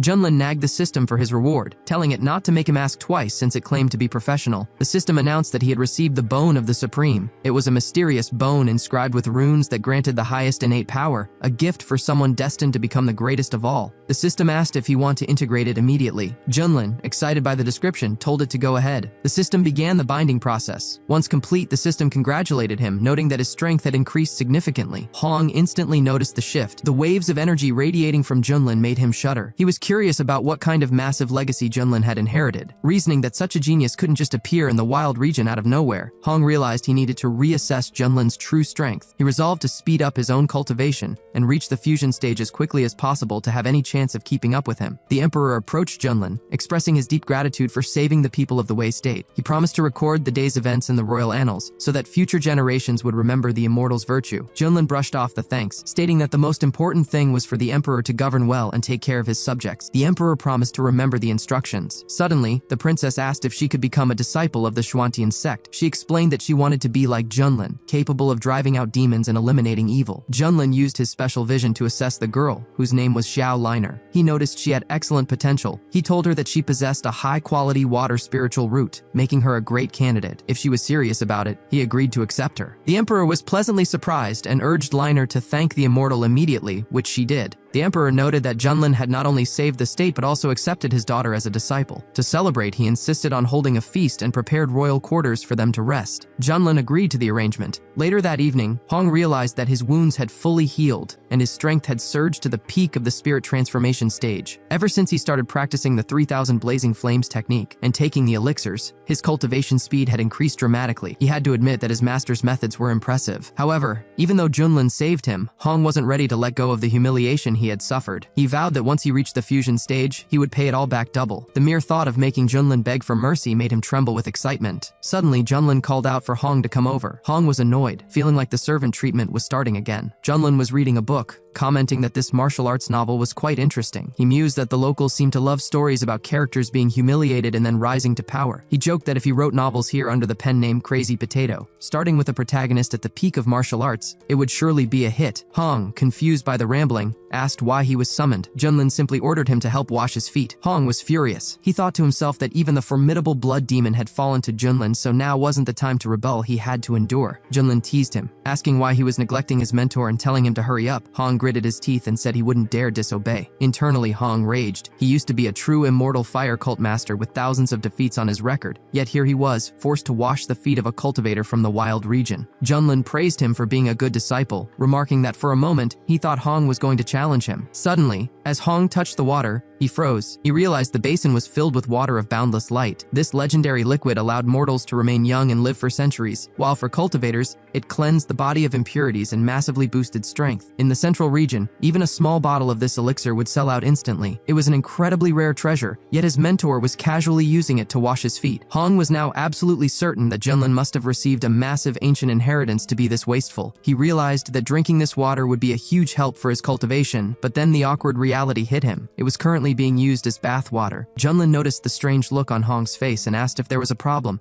joking if he thought his feet smelled bad. Hong quickly replied that it wasn't that, he was just lost in thought. Junlin realized that the system had provided an excessive amount of the boundless light water, so he figured using it for a foot bath while getting a massage from his disciple was a pretty good way to spend his time. He then casually mentioned that the water had cooled down and told Hong to heat it up. Hong complied, placing his hands into the basin and using his fire powers to warm the liquid. Just then, Princess Liner walked in to speak with the immortal. However, Junlin was too busy relaxing to notice her initial reaction. Liner was completely shocked by the scene, finding the dynamic between the mentor and student incredibly bizarre. Feeling embarrassed and awkward, she turned around and ran away. Junlin called out to ask why she was leaving so suddenly, but Hong interrupted, asking if the master was satisfied with the way he was washing his feet. Junlin replied that he was very pleased, though he joked that he wished Hong were a girl so their relationship could be more traditional. Hong was privately fuming at the comment, telling himself he just had to endure a little longer until he became strong enough to make Junlin regret his words. Suddenly, Junlin's communication ring signaled a message from the sect leader. The message urged him to return to the sect immediately to discuss a new strategy. It appeared that an ancient secret realm was about to open in the wild region. The leader believed that if the Xuantian sect could seize this opportunity, they would flourish like never before. Junlin was intrigued by the mention of an ancient secret world. Hong explained that such places were usually packed with rare resources that could fundamentally change a cultivator's destiny. He was surprised such a place existed in this region and knew that as soon as the news got out, chaos would erupt. However, he saw it as his big chance. If he could find a legendary inheritance to combine with his 3000 blazing flames technique, his power would skyrocket. The system chimed in with a new quest, instructing Junlin to complete a task within the Tianyu secret realm for an incredible reward. When Junlin asked for more details, the system teased that telling him now would ruin the surprise. Junlin told Hong to get ready, noting they would say their goodbyes to the emperor and then head back to the sect. At the palace, Liner told her father she was hesitant to leave him and wondered if she should stay. The emperor reassured her, saying that being accepted into the Xuantian sect was a rare honor that most people only dreamed of. He encouraged her to cherish the opportunity. The emperor then promised Junlin that he would follow his instructions, care for his people, and be a good ruler. He also asked Junlin to look after his daughter. Junlin replied that while he would guide her, he wouldn't show favoritism, her progress would depend entirely on her own hard work. As they departed, the citizens gathered to shout their thanks and say goodbye to the immortal. Meanwhile, at the True Heritage Hall of the Heavenly Ascension sect, the headmaster noted the recent wave of major events in the wild region. He mentioned the upcoming opening of the secret world and the news that the Fanglay sect had been wiped out by a certain peak leader from the Xuantian sect. Zhao asked about the specific level of strength of the person in question. The leader explained that, according to the rumors, he was a recently ascended nascent soul stage cultivator. Zhao was surprised, noting that finishing off such cultivators would be as easy as slaughtering chickens for someone like him. He then asked his teacher about his father, Elder Mu, wanting to know who was responsible for his end. The leader replied that it wasn't entirely clear yet, but all evidence pointed toward the Xuantian sect. They questioned whether such an insignificant sect could have actually finished Elder Mu, especially since they seemed to rely entirely on the leader of Cloudy Distance Peak, who was only at the nascent soul stage. This led them to believe the true culprit might be someone else. Regardless, they decided that the Xuantian sect had to be destroyed, and the peak leader who allegedly harmed Xiao's father had to perish. The leader mentioned that an ancient secret dimension had appeared in the wild region, and informed Xiao that the sect would be sending several elders along with him. He reminded Xiao that he represented the Heavenly Ascension sect, and would be competing against other great powers. He urged Xiao to set his priorities correctly and save his revenge for later. Xiao confirmed he understood the instructions. The leader then revealed a plan while holding a green pill. He intended to continue demonstrating his strength, hoping that the resources won in the great sect competition would allow him to break through to the spirit transformation stage. This would elevate both of them to a new level. In this world, the hierarchy of power is clearly defined. Divine Divine Lord, a cultivator at the spirit transformation stage. Heavenly Lord, a cultivator at the fusion stage. Venerable or supreme, a cultivator at the great completion stage. Illusory Immortal, a cultivator at the transition stage. Touching even the edge of the immortal title allows a cultivator to dominate an entire region. The Wild region, usually considered the most remote and backwards part of the Eastern realm, suddenly became the center of attention because of this ancient secret world and the promise of immortality it held. A group of outsiders heading to the area remarked on their luck, noting that the local cultivators in the Wild region were extremely weak and would likely miss out on the opportunity. They mocked the region as a place for barbarians but urged each other to hurry, fearing that once the Heavenly Ascension sect arrived, there would be no spoils left for anyone else. A massive crowd gathered at the entrance of the ancient secret world. One of the elders noted that 4 of the 5 great sects had already arrived, with only the Shuantian sect missing. Some wondered if they had given up, but others disagreed, pointing out that Shuantian had recently absorbed the Fanglay sect and likely planned to become the top power in the region. Elder Feng of the mountain-moving sect laughed at the idea of the Shuantian sect overshadowing them. He had been in seclusion for a long time and was surprised to hear that a spirit transformation master had appeared in the Wild region. He believed that even if Shuantian had 2 nascent soul cultivators, it wouldn't be enough to lead. The warriors lined up to greet Elder Feng as he stepped forward. He declared that coming out of seclusion just as the secret world appeared was a sign of fate. He claimed the secret world for the mountain-moving sect and challenged anyone to object. The other elders realized that since Feng had reached the spirit transformation stage, he was now technically the strongest person in the Wild region. The servants all bowed, shouting that they would obey the command of the Divine Lord and wishing him a long life. The local warriors whispered among themselves, wondering who would dare to challenge a spirit transformation master now. However, the atmosphere shifted as the Battle Sky Temple arrived, their representatives crudely telling the barbarians of the Wild region to clear out. Following them was the southern border ruler from the Heavenly Ruler Empire, a master already at the late stage of spirit transformation. He asked mockingly if there really was such a master in this remote area. Chief Feng of the mountain-moving sect felt the pressure. He had struggled for 10 years to reach the spirit transformation stage, becoming a legend in the Wild region, only to realize that out in the wider Eastern realm, he was hardly considered significant. Trying to be humble, Chief Feng introduced himself as an elder of his sect and suggested they could call him Xiao Feng to show respect. But the opposing warrior laughed, asking if he wasn't ashamed to act so young and submissive. He told Feng to stay quiet, as no one had given him permission to speak. The other elders joined in, calling the people of the Wild region trash and saying that even with his cultivation, he couldn't compare to them. Chief Feng stood his ground, telling the respected Taoists that while the conditions in the Wild region were harsh, the people were not inferior. He knew his disciples were watching him with hope. If he retreated now, the Wild region would never have a future. Getting angry, he declared that even if they were poor, they were ready to fight, and he challenged anyone to step forward who disagreed. The outsiders were offended by the old man's boldness, calling him an impudent fool looking for an early end. They initially wanted to swarm him, but their leader stopped them, saying they would be laughed at for ganging up on a lone old man from a backwater region. He decided to suppress Feng with a single hand to show him his weakness and launched a powerful palm attack. Chief Feng didn't flinch. He countered with a shout, meeting the attack head-on. The explosion was so powerful that the enemy was stunned to see Feng successfully block it. Realizing he had underestimated the old man, the opponent grew furious. He drew his weapon, calling Feng an ungrateful old dog and vowing to finish him. Under the weight of the armed attack, Chief Feng was severely injured. He coughed up blood but reminded his opponent that he had promised to fight alone. By breaking that word, the enemy was disgracing the entire Eastern realm. Feng declared that dying for honor was a worthy death and that the cultivators of the Wild region would not be humiliated. The Eastern leader was about to grant Feng's wish for death when a powerful seal suddenly detonated nearby. A voice remarked on how busy the place had become. The crowd realized that the abbot of the Heavenly Temple from the Buddhist province, the master of the Golden Buddha, had arrived. Behind him were other legends, young Master Tian and the heir of the Ice Ocean's top cultivator clan. The local leaders felt a terrifying pressure radiating from the newcomers. Both of the young masters had already reached the fusion stage, making it clear that the Wild region stood no chance of winning control over the secret world. Finally, the Heavenly Ascension sect from the Jade Gorge province made their entrance. With their arrival, every major power in the Eastern realm was now gathered at the gates. The crowd erupted into shouts of excitement as Chen Xiao, the holy son of the Heavenly Ascension sect, made his entrance. Everyone had heard of him. He possessed a solar immortal body and was considered invincible among his peers. Many believed he was destined to be the brightest star of the Eastern region, a legend in the making for the next 100,000 years. One of the chiefs asked if Chen Xiao wasn't originally the crown prince of the Fanglay sect from the Wild region. It was well known that he viewed his home region with disgust, seeing it only as a place where he had once suffered humiliation before rising in the Heavenly Ascension sect. an elder from his sect stepped forward, declaring that the Holy Sun was not a figure to be discussed by lowly ants and threatening to finish anyone who spoke out of turn. At that moment, the leaders of the Zhuantian sect arrived. The sect leader noted that he had expected Chen Xiao, the son of the late Elder Mu, to appear once the secret world opened. He felt relieved they hadn't rushed blindly into the chaos. Another elder suggested that while the great powers fought over resources, the Zhuantian sect should perhaps lie low or leave the region entirely to stay safe. Su disagreed, stating that everything depended on junior brother Junlin, though she worriedly asked where he was. Just then, Junlin appeared on the scene. Chief Feng of the mountain-moving sect warned him not to be reckless, but Junlin calmly remarked that these upstarts had gone wild and that without his intervention, the wild region would be doomed. Chen Xiao demanded to know who was approaching. Junlin didn't mince words, introducing himself simply as the person who had finished Chen Xiao's father. The crowd was stunned. They knew him as the peak lord of the Zhuantian sect, but believed he was only at the nascent soul stage. Chen Xiao was consumed by a blinding rage, demanding to know if Junlin was truly the one who ended the patriarch of the Fanglay sect. Junlin teased him, asking if he was referring to that idiot who always bragged about his son's potential. He confirmed that he was indeed the one who dealt with him. Chen Xiao was so furious he could barely speak, but a servant intervened, asking the Holy Sun for permission to capture this madman. The warrior charged at Junlin, calling him a brat who showed no respect. However, Hong stepped forward to protect his mentor. The warrior was momentarily distracted by Hong's appearance, calling him a beauty. Insulted once again, Hong wasted no time, unleashing a flaming virtual ripple that incinerated the warrior instantly. The onlookers were horrified. A spirit transformation master had been defeated just like that. Chief Feng was shocked, wondering when such powerful cultivators had appeared in the wild region. He realized that new peaks were hidden behind the mountains, and his own knowledge was limited. He was even more confused. To learn that Hong was Junlin's disciple, he couldn't understand how a supposed nascent soul master could have a spirit transformation disciple. The Zhuantian sect leader rushed to Junlin, begging him to run while they distracted the Heavenly Ascension sect. He believed that as long as Junlin lived, the sect had a chance to be reborn. Junlin told him not to worry and introduced his newest disciple, Liner. He explained that she was the daughter of the Emperor of Wei and possessed a high-quality water spiritual root, making her a perfect fit for the peak of heavenly fragrances. Liner walked up to Su and formally greeted her. Su was immediately impressed, noting that the girl seemed like the true embodiment of spiritual potential. However, Chen Xiao wasn't finished. He shouted at Junlin, warning him not to look down on him or the Heavenly Ascension sect. He vowed that everyone from the Zhuantian sect would pay for his father's death with their lives, and that Junlin would be made to suffer. Junlin calmly asked if Chen Xiao actually thought he was worthy of a direct challenge. He then ordered Hong to step forward and teach the boy some humility, just as Junlin had taught him. Hong felt like a dog finally let off its chain. Although he didn't like being ordered around, he was more than happy to unleash his frustration on a new target. When Chen Xiao saw Hong stepping up, he called Junlin a coward for hiding behind his disciple, and claimed Junlin was afraid to face a real saint. Hong retorted that his mentor's intervention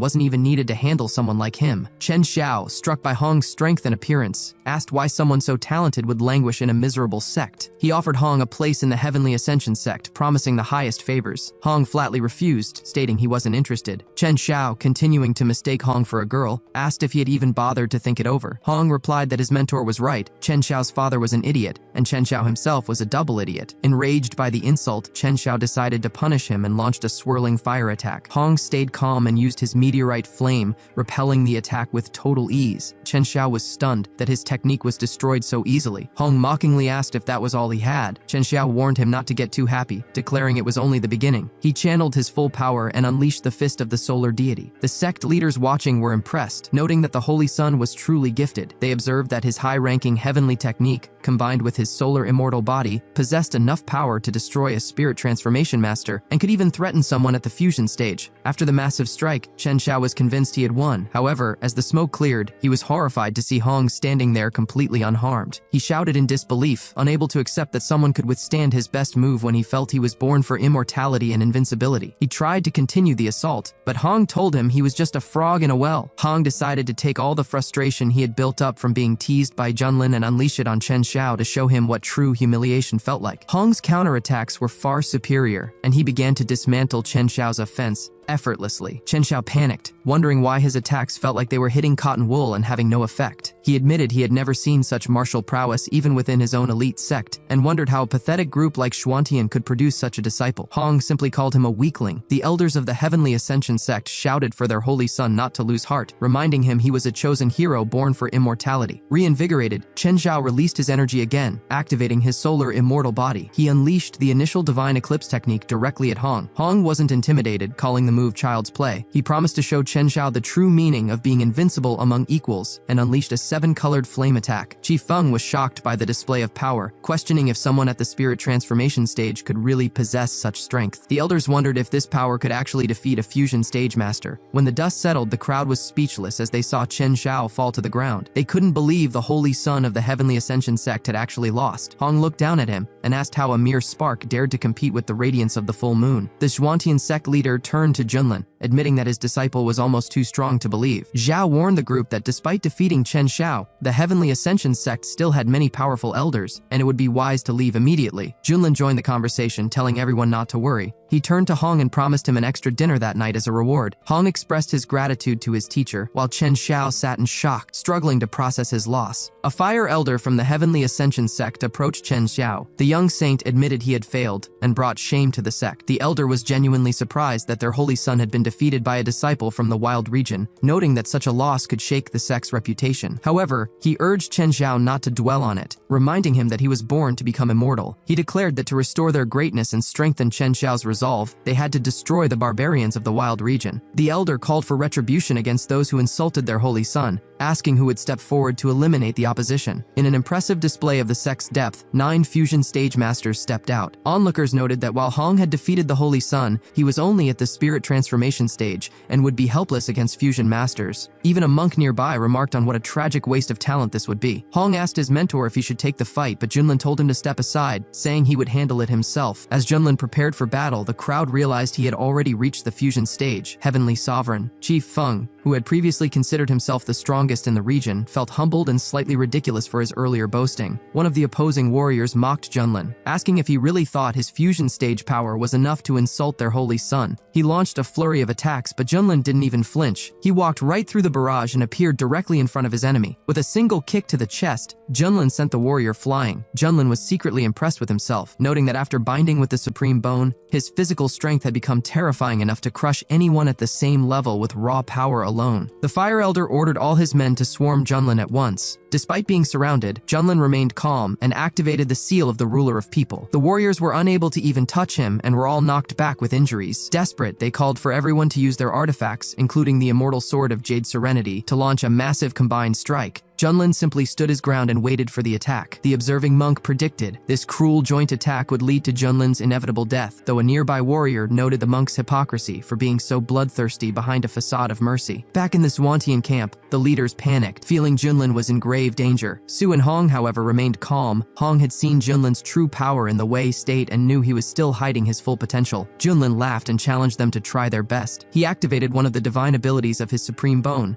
unleashing a divine punishing light. The energy was so overwhelming that it absorbed the joint attack and decimated the group of warriors. Badly wounded and defeated, the survivors begged the Fire Elder to save them. The Elder realized that Junlin was far more troublesome than he had ever anticipated. The Fire Elder grew desperate, realizing that with the Holy Son seriously injured and the other warriors defeated, he couldn't return to the sect empty-handed. He decided to take matters into his own hands and launched an attack directly from the sect's massive ship. Witnesses recognized the weapon as the Buddha Tower, a 3-star spiritual artifact and the Elder's most powerful tool. Many thought this would finally be the end for the Xuantian sect. The Elder unleashed the tower's energy, certain it would finish Junlin. However, Junlin was actually excited, as this was exactly the challenge he was waiting for. The system immediately notified Junlin that he was in conflict with a peak fusion stage master. The passive ability triggered once again, elevating Junlin's power to the full fusion stage. The Elder tried to close the distance, but he couldn't get near Junlin. Every attack the Elder launched was effortlessly repelled. The Elder was shocked, wondering if Junlin had been hiding this level of power all along. Seeing no way to win, the Elder suddenly changed his tone, admitting defeat and announcing that the Heavenly Ascension sect would voluntarily withdraw from the fight for the secret world. This only made Junlin angrier. He pointed out how unfair it was for them to attack whenever they wanted and then expect to just walk away. Junlin declared that since they had already started this, they should finish it with their lives. The Elder warned him not to provoke the full wrath of the Heavenly Ascension sect, but then paused as he realized something. Junlin must have been the one who killed Elder Mu from their outer courtyard. Junlin confirmed it, stating that since they were already enemies, he might as well finish a few more for fun. Without giving the Elder another chance to speak, Junlin used his power to incinerate him instantly. The crowd was speechless. A barbarian from the wild region had just destroyed a high-ranking Elder with a single wave of his hand. They realized that with the Elder's fall and Chen Xiao's spirit being crushed, the reputation of the Heavenly Ascension sect sect would be ruined. Shen Xiao himself was filled with despair, wondering if his father's killer was truly so strong that he would never get his revenge. The remaining warriors panicked and decided to activate their golden ship to escape with the Holy Sun. Hong was annoyed by their attempt to flee after such a show of arrogance. He unleashed a massive wave of flames toward the ship, vowing that none of them would escape. The onlookers were terrified, thinking that Junlin and his disciple were completely insane for trying to wipe out the entire group, including the Holy Sun. However, just as the flames were about to hit, a monk stepped in to protect the ship with a powerful palm strike. Addressing Hong as a young lady, the monk asked when this cycle of revenge would ever end and why they were so intent on exterminating everyone. Hong wasn't fooled, telling the bald monk that he saw right through the Buddhist tricks. He accused the monk of being a hypocrite who was only saving the ship so the Heavenly Ascension sect would owe him a favor. The monk denied the claim, suggesting that Hong's prejudice showed he was falling into the demonic path and offered to guide him. Hong retorted that back in the central region,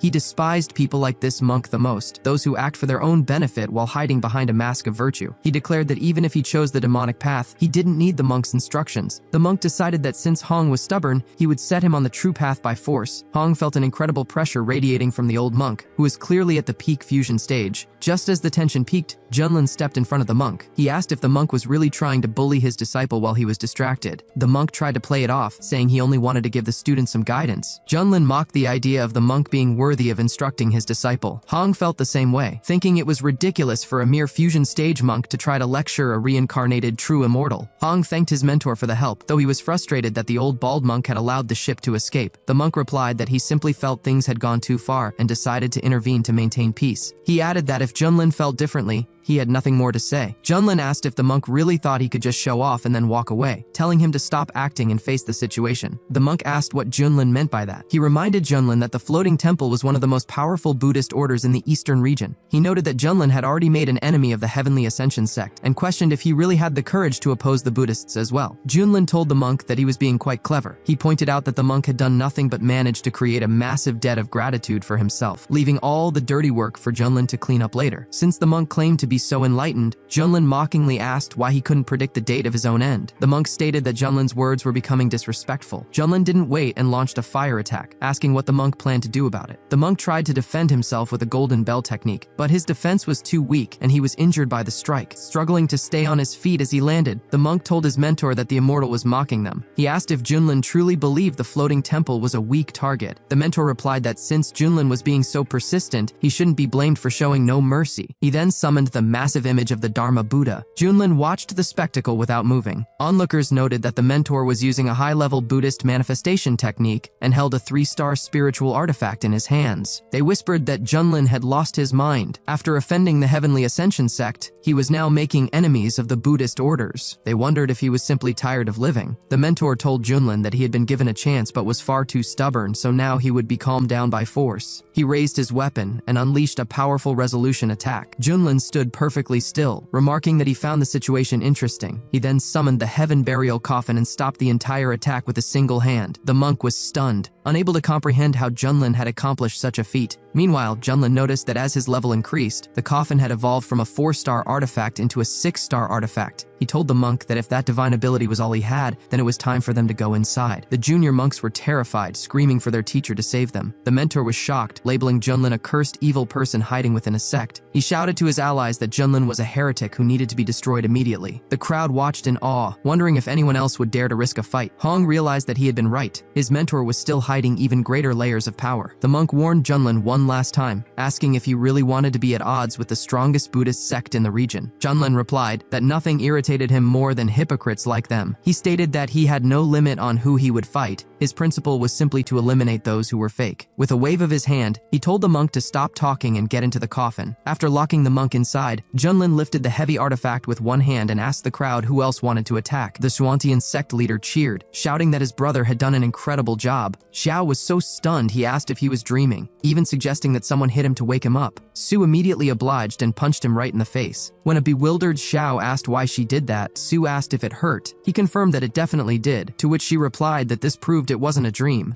Even the elders were in disbelief, marveling at the fact that the wild region had actually won and that one man had managed to suppress everyone on his own. A massive cheer erupted as the crowd welcomed their new heavenly ruler. Meanwhile, the defeated enemies from outside the region were left reeling. They couldn't believe they had been bested in a place they considered backward. They realized they had completely underestimated Junlin. Not only had he shaken the mighty Heavenly Ascension sect to its core, but he had also defeated the high priest of the Buddhist temple. However, they whispered that he had made mortal enemies today and that retribution would be merciless. Some of the rival clans, like the Zhu, plotted in secret, hoping the chaos would eventually play into their hands. Suddenly, a brilliant beam of light descended from the sky. The warriors shouted in excitement. The secret world had finally opened. Junlin was pleased, knowing his main task was now within reach. However, he first needed to clear the area of hostile outsiders. He announced that everyone belonging to the wild region had the right to enter and explore, but everyone else had to leave immediately. The outsider clans were deeply dissatisfied. A young master from the Shui clan complained that they hadn't even been in conflict with the Zhuantian sect, yet their path was blocked. He lamented that his elders weren't there to stop such lawlessness. However, a wiser warrior advised him that fighting a battle with a predetermined outcome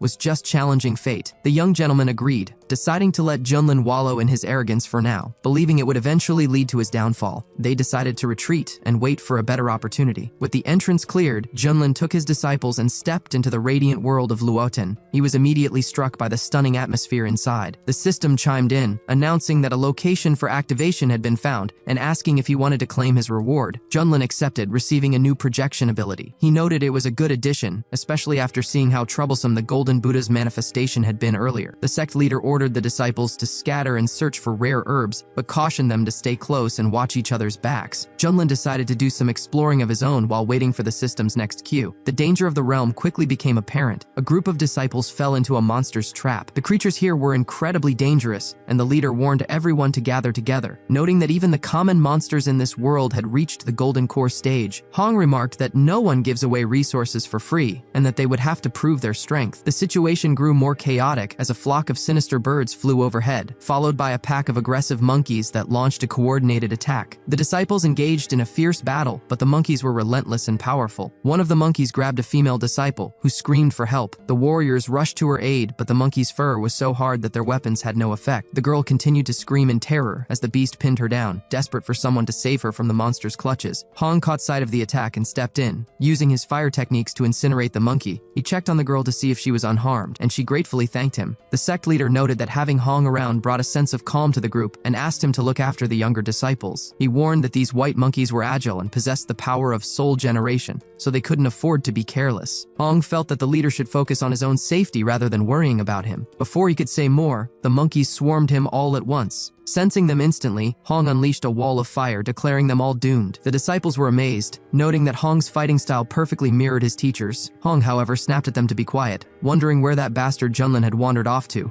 assuming he was probably off relaxing somewhere again. Meanwhile, deep in the forest, Junlin asked the system if it was certain the energy anomaly was in this direction. The system confirmed it was, and teased that the upcoming task offered a reward far better than any standard activation. At the center of the secret realm, the leaders of the local tribes gathered around the Great World Tree. An elder announced that the fruit of peace had finally ripened, but its maturation had also revealed their world to the human invaders. The chief of the Stone Clan, a peak fusion stage master, insisted they deal with the invaders immediately. However, the giant clan leader argued that dividing the fruit was more important. He believed that once they consumed it and acquired the body of peace, they could crush the humans like ants. The winged clan leader interrupted, pointing out that a small white mouse had already managed to steal and eat the fruit. The dragon clan leader explained that the fruit had ripened so suddenly they hadn't had time to react. The fish clan head added that since the mouse had consumed it, the tree now recognized her as its own. If they attacked her while she was digesting, the tree would retaliate against them. The tree clan leader suggested they wait for her to finish digesting, then capture her and use secret methods to extract the essence. The giant clan leader fumed, vowing to make the lowly rat pay for her greed. Suddenly, the glow surrounding the mouse began to fade, signaling that she was almost done. A pair of tiny paws emerged from the fruit, and a little mouse popped out, yawning and saying she had slept soundly. Seeing the angry tribal leaders staring at her, the mouse tried to play it cool, greeting them and asking why they were looking for her. Sensing the murderous intent, she began to back away slowly, telling them not to stop her. The giant clan leader remarked on how fast she had become, clearly an effect of the fruit. The tree clan leader didn't wait any longer and sent his roots chasing after her. The mouse scurried away, shouting that she was intelligent and willing to negotiate. In her panic, the mouse spotted a shimmering spatial portal and jumped through it. She emerged on the other side feeling dizzy and disoriented, unsure of where she was. The winged clan leader was surprised that the mouse had gained the power of spatial movement from the fruit. He warned that if she escaped and learned to cultivate, it would be a disaster for them all. Determined to finish her, the winged clan leader launched a barrage of sharp feathers. The mouse was hit and cried out in pain. Falling to the ground, she whimpered that she didn't want to be eaten and just wanted to survive. However, the stone clan leader appeared behind her, declaring that her end was inevitable, and unleashed a powerful airstrike. The mouse was so small and weak that the force of the air sent her tumbling toward the abyss. Unable to resist, the head of the winged clan approached, mocking the dead rat for daring to claim the fruit of peace. He questioned if she even understood its value or who she thought she was to have a right to it. The head of the giant clan stood over her as well, taunting her to run, but noted she was paralyzed with fear. The mouse spoke up, arguing that no one's name was written on the fruit, so she didn't see why she couldn't eat it. She told them they were blaming her for nothing, and that she felt ashamed for them. This infuriated the head of the tree clan. He explained that the Great World Tree, which supports the entire secret world, only produces fruit once every few eras. Anyone who eats it gains the Great Luo body, the most prestigious physical form in the immortal rankings. Their tribes had waited for hundreds of generations for this moment, and she had stolen it from them. He asked her plainly if she didn't think she deserved to die so the fruit's essence could be returned to its rightful owners. The mouse realized the gravity of what she'd done and, fearing for her life, cried out for someone to save her. Just as the tree clan leader moved to crush her, an attack struck him from behind. Startled, he sensed a powerful aura and demanded to know who was there. Junlin appeared, asking the system if this little white mouse was truly the source of the energy wave. The system confirmed that by eating the fruit, the mouse had already formed the Great Luo body, giving her legendary potential. The mouse scurried over to Junlin, calling him a hero and complaining that these evil people wanted to eat her. Junlin mused that this scenario felt familiar. It seemed like every time he took on a disciple, he had to save them first. He wondered if he was becoming like a classic protagonist. He decided that since Hong was so stubborn and difficult, maybe this plump, obedient mouse would make a better student. The giant clan leader shouted that an invader had arrived and attacked. Angry that Junlin was ignoring them, Junlin didn't move. He stopped the giant's massive hammer with a single hand. He calmly stated that the mouse now belonged to him and offered to spare the tribes if they left immediately. The stone clan leader attacked as well, noting that Junlin was at the peak fusion stage, just like them. He questioned how Junlin dared to act so superior when they were all at the same power level. The giant clan leader agreed, calling for everyone to crush the invader together. Unfazed, Junlin stepped forward and struck out with his bare hands. The blow was so powerful it sent the giant clan leader flying. The giant was in shock, unable to understand how a simple physical strike could carry such weight. The winged clan leader then unleashed a barrage of razor-sharp feathers, telling Junlin he was seeking death. Junlin raised his defense and told them that since they chose to resist, they shouldn't blame him for being blunt. He unleashed the Great Wasteland Finger, sealing the heavens and raining down a fiery avalanche. The tribal heads were forced to take cover under a massive stone, shouting for everyone to stand together to repel the attack. Junlin watched them, finding their coordination interesting, but decided it was time to test his new login bonus, the Heavenly Emperor's projection. As a massive divine illusion appeared behind Junlin, the giant clan leader grew confused and made a strange comment, accusing Junlin of being a fake or using shortcuts like an AI to create his power. The tribal inhabitants were terrified by the overwhelming pressure of Junlin's massive illusion, feeling completely insignificant in its shadow. On the other side of the secret world, other cultivators saw the massive form in the sky. They realized it was a divine incarnation ability, far more powerful than anything they had ever seen, even surpassing the Buddhist monks they had encountered earlier. The elders wondered if it was truly the heavenly ruler from the wild region. They noted that even the strongest incarnations from the central lands would look pale in comparison and would have no choice but to bow in submission to such power. Hong observed the massive figure in the sky. Realizing his mentor was revealing yet another layer of hidden power, he wondered just how many more secrets Junlin was keeping. As the Heavenly Emperor's projection towered over the forest, Junlin's voice boomed, asking the tribal leaders if they truly dared to resist the heavens. When they chose to fight back, Junlin showed no mercy and ordered the projection to finish them. The Stone Clan leader, being the strongest among the tribal heads, launched a desperate frontal assault. Junlin met him with a heaven-splitting blow. A wave of intense fire engulfed the stone giant before he could even move, ending him instantly. The Tree Clan leader was paralyzed with fear by the overwhelming force. Seeing the tide turn,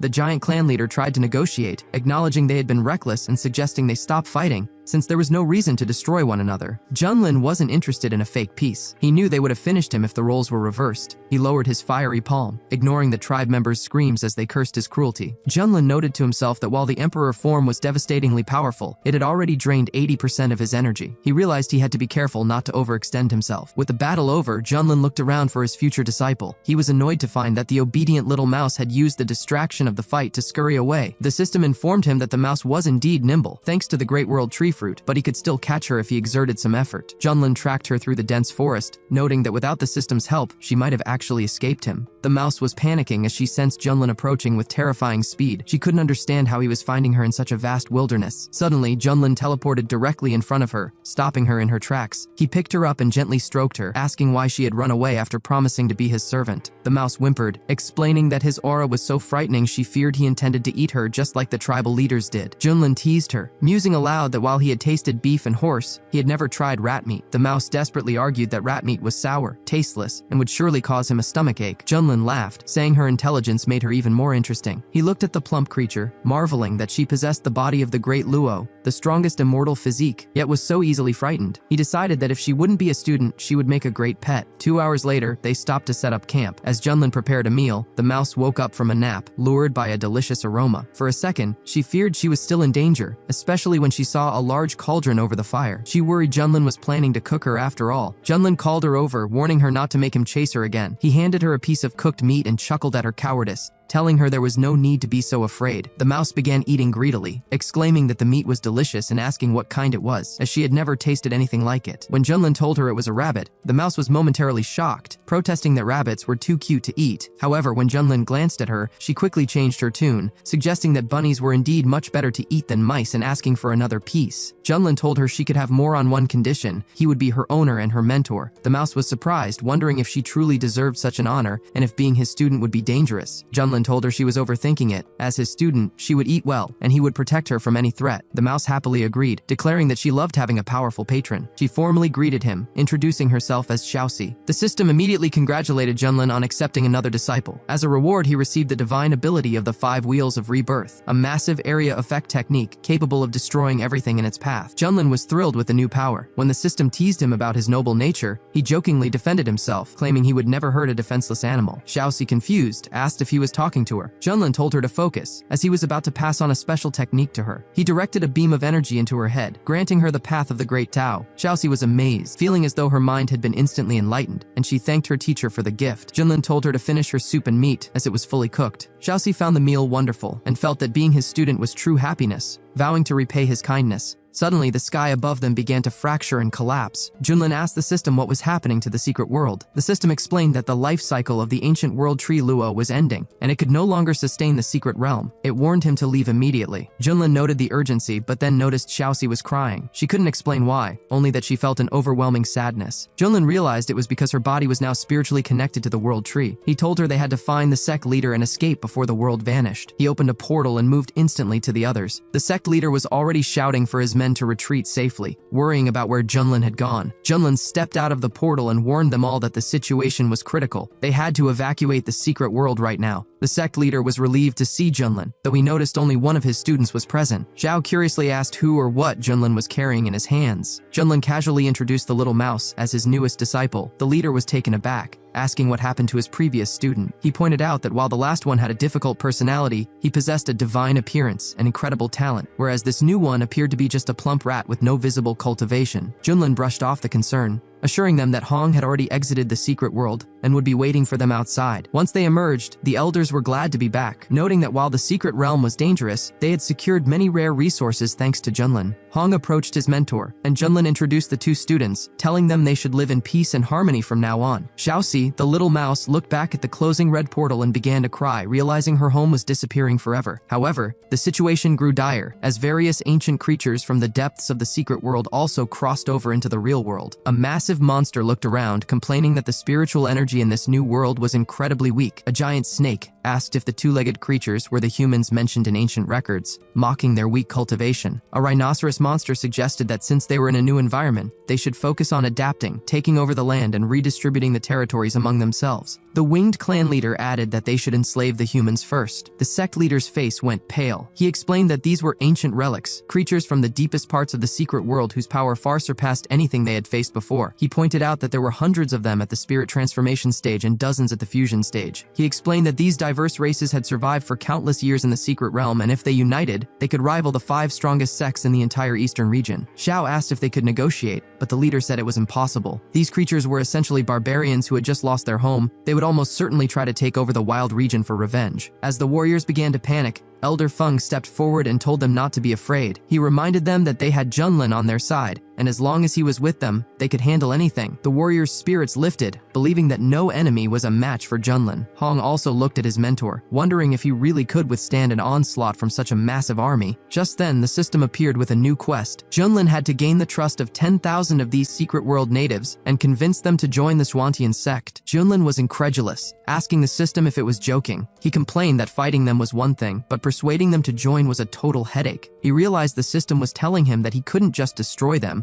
he had to subjugate them. The system left the decision to Junlin. Suddenly, the leader of the ancient relics approached, demanding to know if Junlin was indeed that guy everyone considered the strongest. Junlin confirmed it, realizing he was staring down a literal army of monsters. He saw the potential for the Swantian sect to house them all, but the monsters were unimpressed. They mocked him, pointing out that even a peak fusion master couldn't stand against hundreds of opponents at once, and they prepared to swarm him. Junlin raised his defenses, feeling the weight of the situation. He knew he could fight, but retreat wasn't an option, and the task of subjugating them seemed nearly impossible. Seeing her teacher looking puzzled and pressured, Xiaoxi, the little mouse, recalled how kind he had been, feeding her and teaching her techniques. She couldn't bear to let him stand alone. Hong was confused as she suddenly dashed forward, shouting that she would aid her mentor. Standing before the massive creatures, Xiaoxi's presence underwent a terrifying transformation. Her eyes began to glow with a divine light, and her aura surged. The sect leader watched in awe, noting that Junlin's second disciple was far more than she appeared. The monsters froze in shock, recognizing the aura immediately. It was the ancient Luo tree. They realized the tree had not abandoned them. The entire army of monsters fell to their knees, begging the tree of Luo to guide their people now that their home was gone. Hong watched this, convinced once again that Junlin had planned this entire outcome from the start, that the mouse was a deliberate piece on his chessboard. Junlin, however, realized that the fruit of the world tree was actually a vessel for the tree's reincarnation. By eating it, Xiaoxi had become the host for the tree's will, which was now trying to take over her body. Concerned for her safety, Junlin rushed to her side and shouted into her consciousness, telling her to wake up. Deep in her subconscious, Xiaoxi heard his voice and forced herself awake. When she came to her senses and thanked him, the monsters were indignant. They couldn't believe the great Luo tree would choose a bipedal animal as a teacher. Junlin quickly whispered to Xiaoxi, telling her to follow his lead. She nodded, and addressing the monsters as her children, she told them that the destruction of the secret world was the will of heaven. Junlin added that while their home was destroyed, the Swantian sect was ready to be their new refuge. Xiaoxi thanked him, playing the part of the divine guide. When one monster questioned if they really had to submit to humans, Xiaoxi flashed her aura again, asking if they dared to doubt her. Terrified, the monster submitted, and she ordered them all to follow her and Junlin back to the sect. The system immediately congratulated Junlin for completing the quest, rewarding him with a sundial. Junlin was slightly disappointed, since he had the golden arm that granted him strength without training. A time-manipulating training tool was useless to him. However, he realized it would be perfect for Hong, who was obsessed with getting stronger. Hong caught Junlin looking at him with a strange expression and wondered if his mentor was upset that he hadn't helped with the monsters. Meanwhile, the sect leader was in total shock, asking if he was dreaming. Zhao told the leader that with this massive influx of power, the Swantian sect would undoubtedly become one of the top 10 strongest sects in the entire eastern region. Elder Feng stood in stunned silence, muttering to himself, "Is this even possible?" While he was relieved the wild region was saved, he felt a sting of irrelevance. It seemed his mountain-moving sect had been completely overshadowed by the rise of Swantian. Xiaoxi turned to Junlin, beaming with pride, and told him that she had succeeded. The monsters had actually listened to her. Junlin praised her, though he remained curious about the residual will of the great Luo tree. Xiaoxi reassured him that she didn't feel anything strange anymore, since waking up, the presence had vanished. Satisfied, Junlin announced it was time to take their new recruits and return to the Swantian sect.